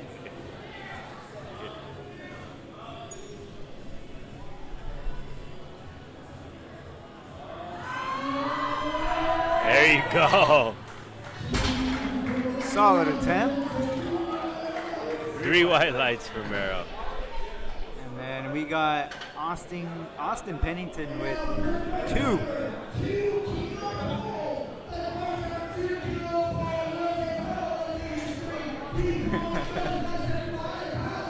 Austin Pennington going for 2 whole kilos right now. Obviously something's going on. As Austin Buddy takes a picture of the screen, as even she can't believe it. So let's take some bets. What do you think? How high do you think he went? 250 keys? I mean, that was a 247 on his previous attempt, so I would imagine maybe a 260. Yeah. 260 and maybe the 2 kilo state record. Never in the history have we ever seen a 2 kilo attempt, and that is at the one and only Texas Strength Systems. 2 kilo state record. Yeah, man. Dude, I want to. Can we? I mean, you know, in these holdups, you know, this late in the meet, it just like keeping it all together as we, 250. I called Yeah, it. 250. I was up by 10 keys.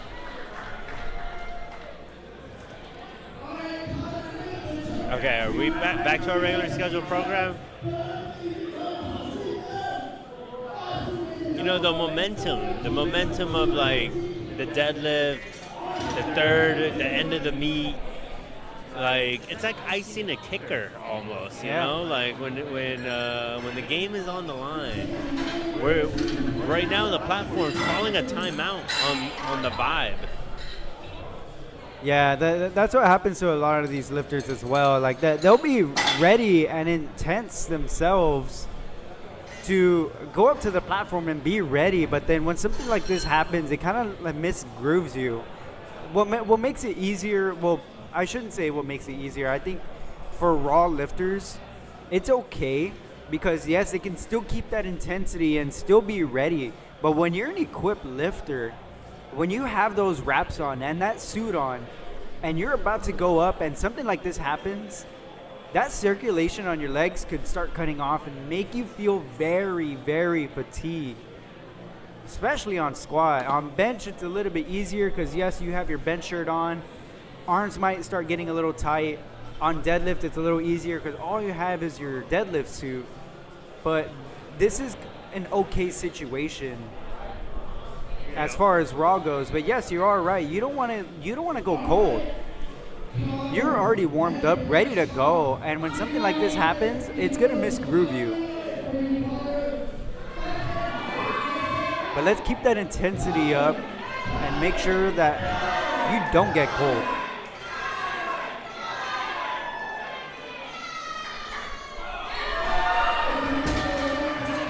That was actually a great job of holding composure because, like, as you were saying, you know, like, you can get cold, you can get like thrown off in those situations. You're basically hyping yourself up to take some weight on a gnarly ride, you know? So it takes a certain state, a mindset, you know, to approach that bar. And, you know, any kind of pause or delay, it's very detrimental. So shout out to all these lifters just holding their composure right now. I would have thrown a chair. Yeah, we have seen some lifters and handlers get pretty upset over stuff like this. But that's why we keep it professional and make sure that everything runs as smoothly as possible. That is going to take us to our last lift, CJ, you know, of the Iron Triathlon. It has been awesome. But these are the third attempts. This is where we're going to close things out. We're going to see everyone put it all out there. Everybody's going to bring. Hey, I'm sorry. Everybody's going to bring the intensity, and you're going to hear it throughout the entire crowd.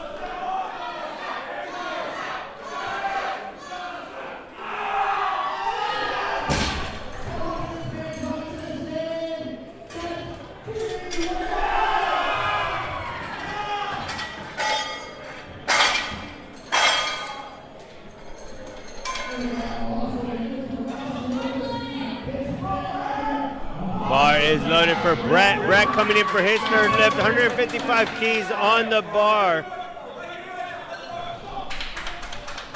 Rice powerlifter.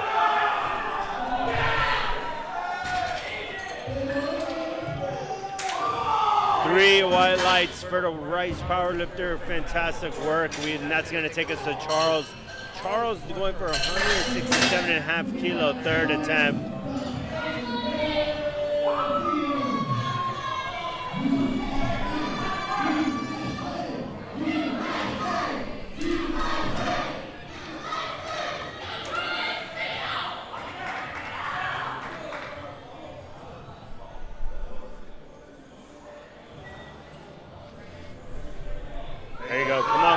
on, come on, come on. Hold it, hold it.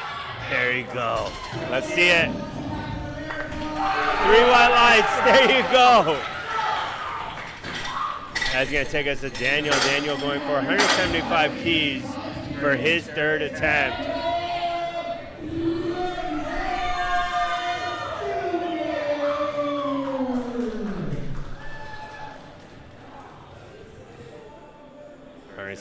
Keys, third attempt, easy money. Great work, very surgical attempt. 3 white lights. All right, Esteban coming in next. Local lifter. The crowd is chanting Esteban. The commentators group is chanting Esteban. Let's go, bud. And it's really hard for me not to curse in these situations, because you just want to, because you love the guy so much.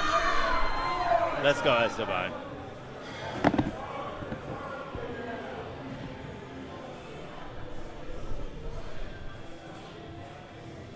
Come on, come on, come on, pull. There you go. Hold it, hold it, hold it. Let's see it. Oh. All good. 2 different things that the judges saw right there.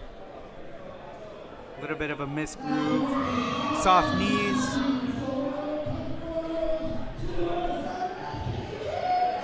And yes, we did get a 9 for 9 in this meet. Brett going perfect. Oh, low lightheaded?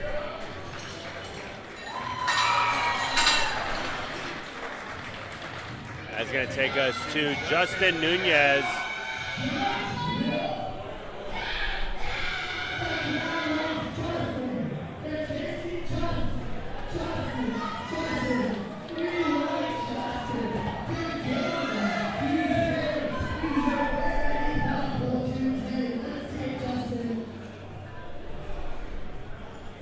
.210 kilos, third attempt. Let's see it, Justin. Come on. Easy money. Dude, you could have probably done 212 and a half, maybe?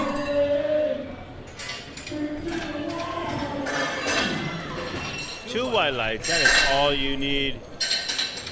Up next, we got Caleb. Oh, that was a solid back slap. That was a, do it again. A good one. Do it again.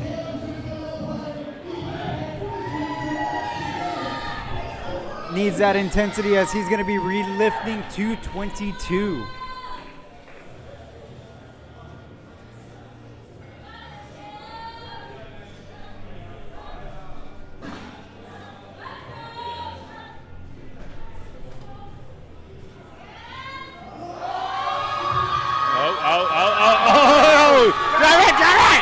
Oh my God! Oh, what a fight, bro.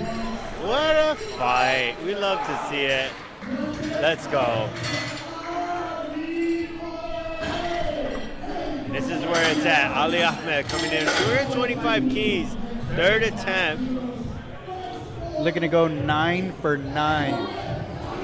Going for that perfect meet. Going for that perfect meet. Let's see it happen.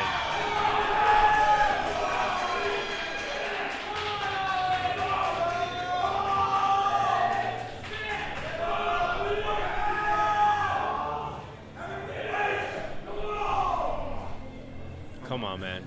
9 for 9. Let's see it. Let's see it. Take it for a ride. Take it for a ride. Come on, come on, come on, come on, come on, come on. Up, up, up. Lock it out. Lock it out. Yeah. No. All good, man. What a good meet for him. Nonetheless, you know. He got the fight. He got it all the way up. He just has to keep hold of that bar. Yo! Back slaps are us, baby!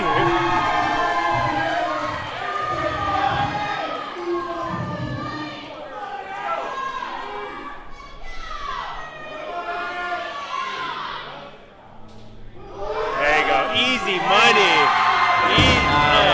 Easy money. 3 white lights. They're giving Rice a run for their money on the back slaps. All right. Up next, we got Muhammad.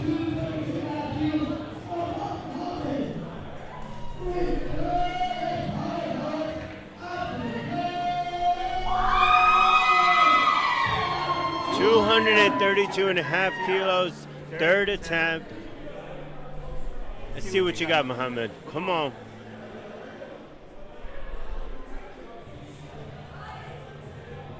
See, this is what I'm saying. These setups, CJ, these setups. Yeah, that's a little bit more calming. Let's go, let's go, let's go. And it works out. What a grind, what a fight. 3 white lights. You had that tightness all the way through from start to finish. All right, we got Checo coming up. Sorry, we ran into some slight technical difficulties.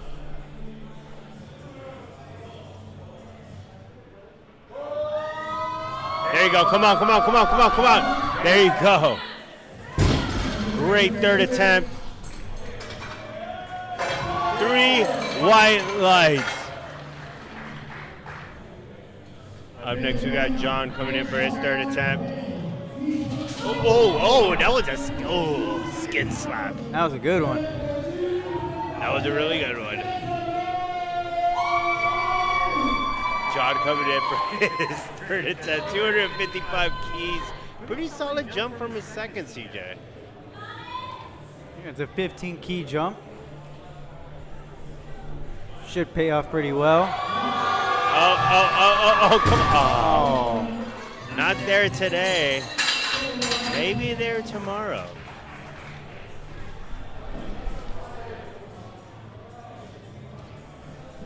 Up next, Merrill coming in for 260 kilo, third attempt. And if he gets this, this will be a perfect meet. We've been waiting to see if what's going to test them. Is this going to test them here?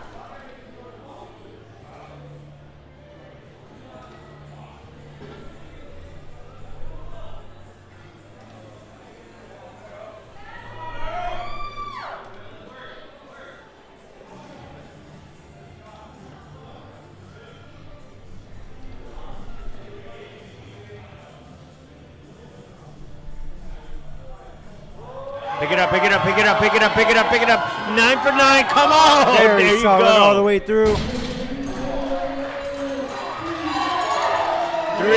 white lights, perfect meet for Merrill. What a great day for the guy.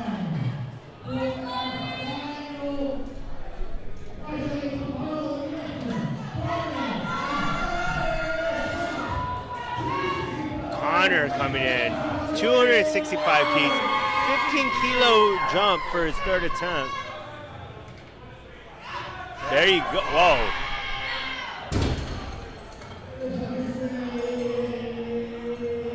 Two white lights, that's all you need. Great work. That's going to take us to Austin Pennington. 285 keys on the bar. Let's see what he does.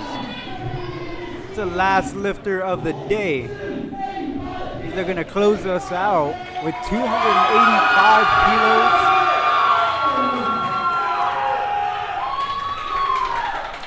Come on. Let's end this high. Let's go, big country. Come on up. Oh, come on. Come on. Come on. Come on. Absolutely amazing. Fantastic work. Fantastic job for all of our lifters, spectators, spotters, loaders, referees, Texas Strength Systems, the MC Elijah. So we're gonna. Anything you want to say, CJ, before you say? I just want to say thank you all for tuning in, sticking with us throughout the entire meet, watching and cheering everybody on. It's a pleasure. This is the first time that we're doing something like this, and it's actually really fun. So we're looking forward to we're looking forward to everything in the future. Just, of course, make sure to subscribe to the channel so that way you can, of course, see any future updates, catch any live streams in the future, whether it's here at Texas Strength Systems here in San Antonio or any other meet that we may be streaming in the future. Yeah, look at our spotters and loaders. They did a tremendous job today. It may not have been a very long day, as there are other meets that are just as intense, but they still put on a great performance, and they still ran the meet as efficient as possible as they could. But yeah, thank you to our spotters and loaders for doing this every single time we do a meet like this. So, But let me tell them something. Wait, let me see if I can get to them. Shai's gonna try to get their attention real quick. Hey, hey. The camera's on you. Say hi. Say hi. No, they don't even know what's happening. Yeah, right now. they don't know. They don't know where the Absolute camera's at. They don't know. They think it's the wrong. It's the wrong camera. It's that camera. They're just facing the wrong way. They don't know what's happening right now. We don't know what's happening. They're tired. They've been here tired. since 6 in the morning. They're exhausted. Let's see what else is going on. You know, as we get these awards going, let's people watch a little bit. That's like one of my favorite things to do. Let's see what's going on right now. This guy's taking a photo. Let's see. This if we go to the over here, that's going to be the warm-up room of TSS. This is where all the lifters warm up. I think let's see. We're just gonna come in a little bit. Whoa, I don't think we were supposed to see that. Oh, she's putting on deodorant. Let's go. I don't think people watching might be a good thing right now. Like I said, this is all unscripted. We're freestyle here. I think you could come and see us real quick. Oh yeah, no. Oh wait. Wait. We're gonna go up to CJ. He's had a long day, so maybe come over here. Wait, come into us a little bit. Boom. Say bye to CJ. And then we're gonna go back to people watching. I'll see you later, CJ. Thank you for your service. All right, let's see what's going on out here. Wait. The awards will be coming up here shortly.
All right, guys, we're going into our awards right now.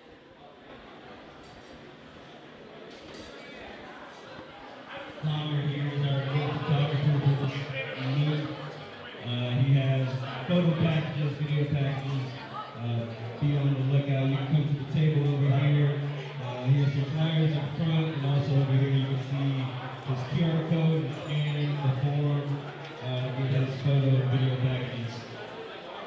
We're going to get started with the men's ball collegiate. Audio is what it is. We're just gonna use some just open up our mics and try to see what you can. Try to zoom in a little bit.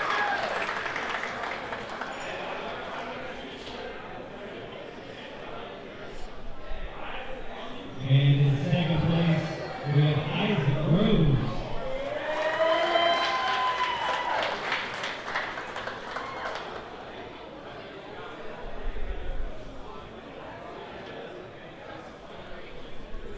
And your men's round collegiate 82.5 kilo champion, Joshua Ramos.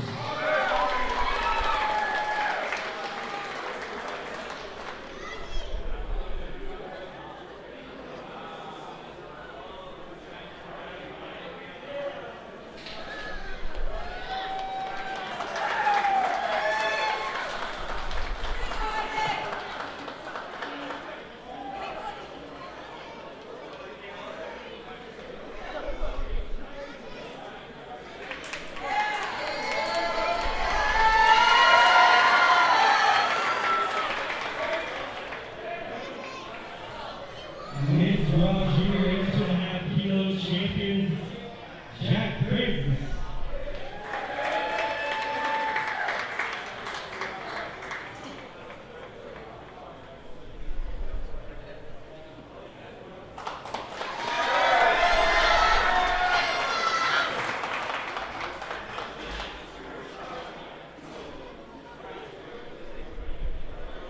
Men's raw open 82.5 kilo weight class in third place, Rio Campos.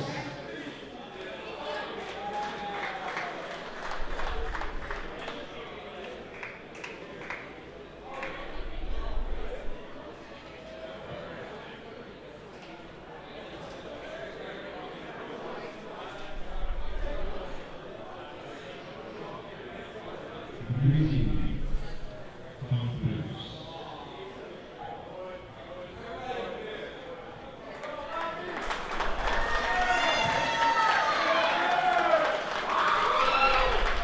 Men's raw open 82.5 kilo weight class, second place, Sergio Perez.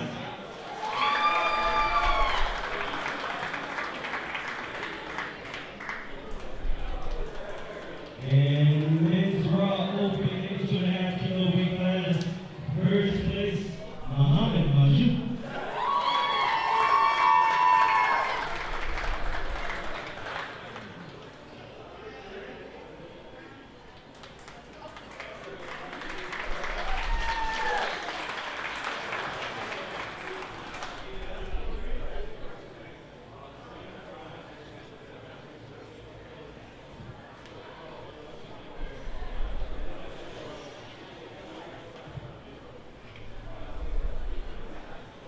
Men's raw collegiate 90 kilo weight class in third place, Dean Schaefer.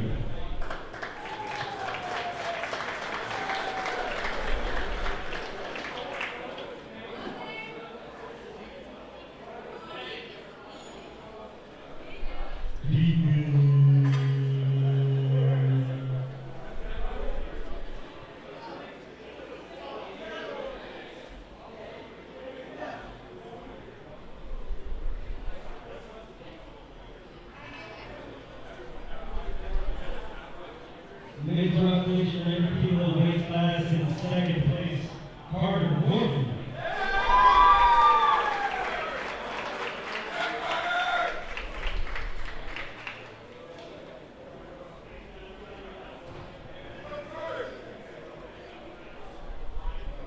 And men's raw collegiate 90 kilo weight class, first place, Joshua Hillis.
men's rock open 100 kilo weight class is in first place, Merrill Einbode.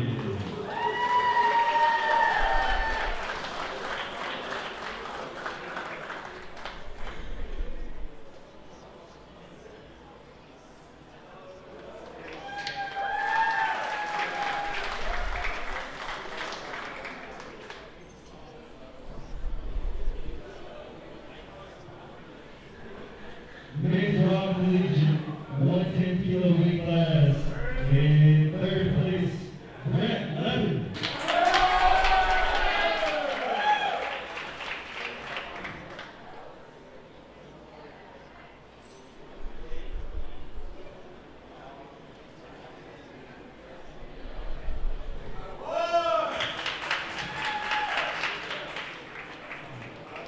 Men's rock collegiate 110 kilo weight class in second place, Caleb Stewart.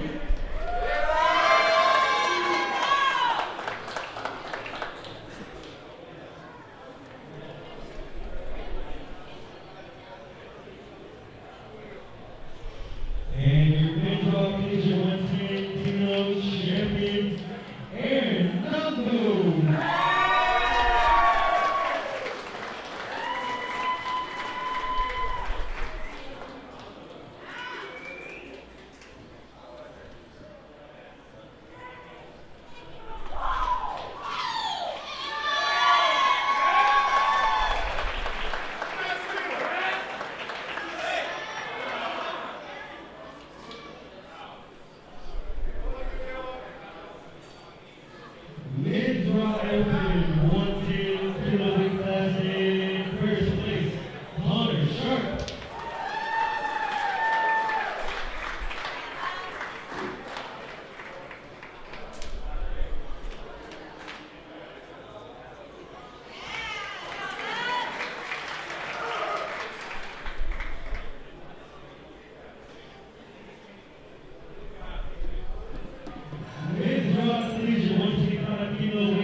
In third place with 51 points, West Texas A&M University.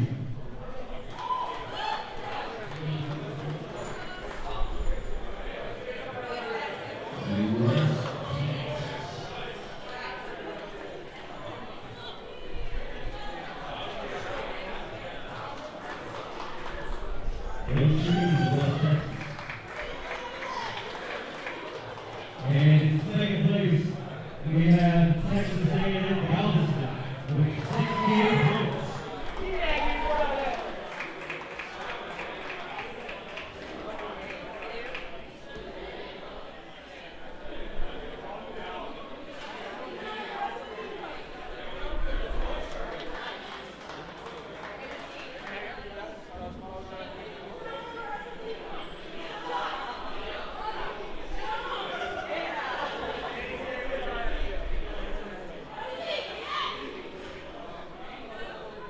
And our champions for today with a combined score of 83 points, Rice University.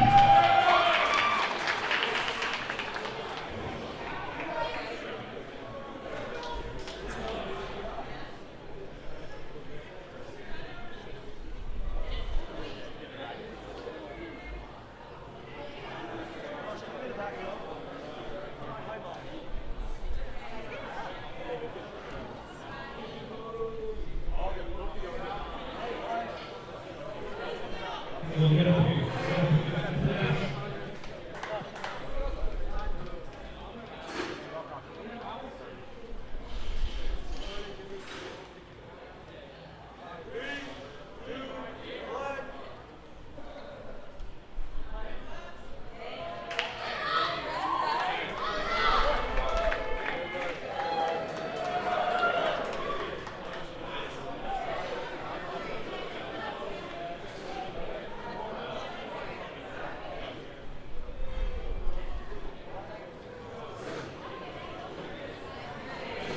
Congratulations, guys. We want to thank you for coming out here today to the 2026 USAPL TRIATHLON.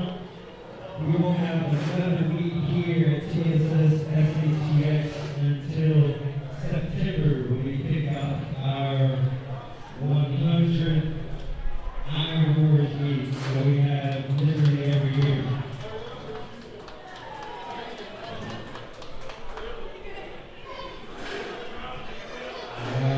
This meet is going to be this summer, July 18th at the TSS-SATX location. Check it out and see the new space. We're glad to have you there in July for the inaugural Bobcat Open at TSS Toronto. Between the meet and San Marcos. Come check that one out if you want. We got time to look at July 18th.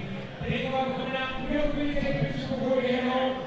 We'll have to work with your next team. We'll put the banner up to show all the pictures I want. Teams, lifters are more welcome to take pictures of Ferguson in any manner before we take it out with the family. And I'll get there and do that. Make sure to tag USAPL Texas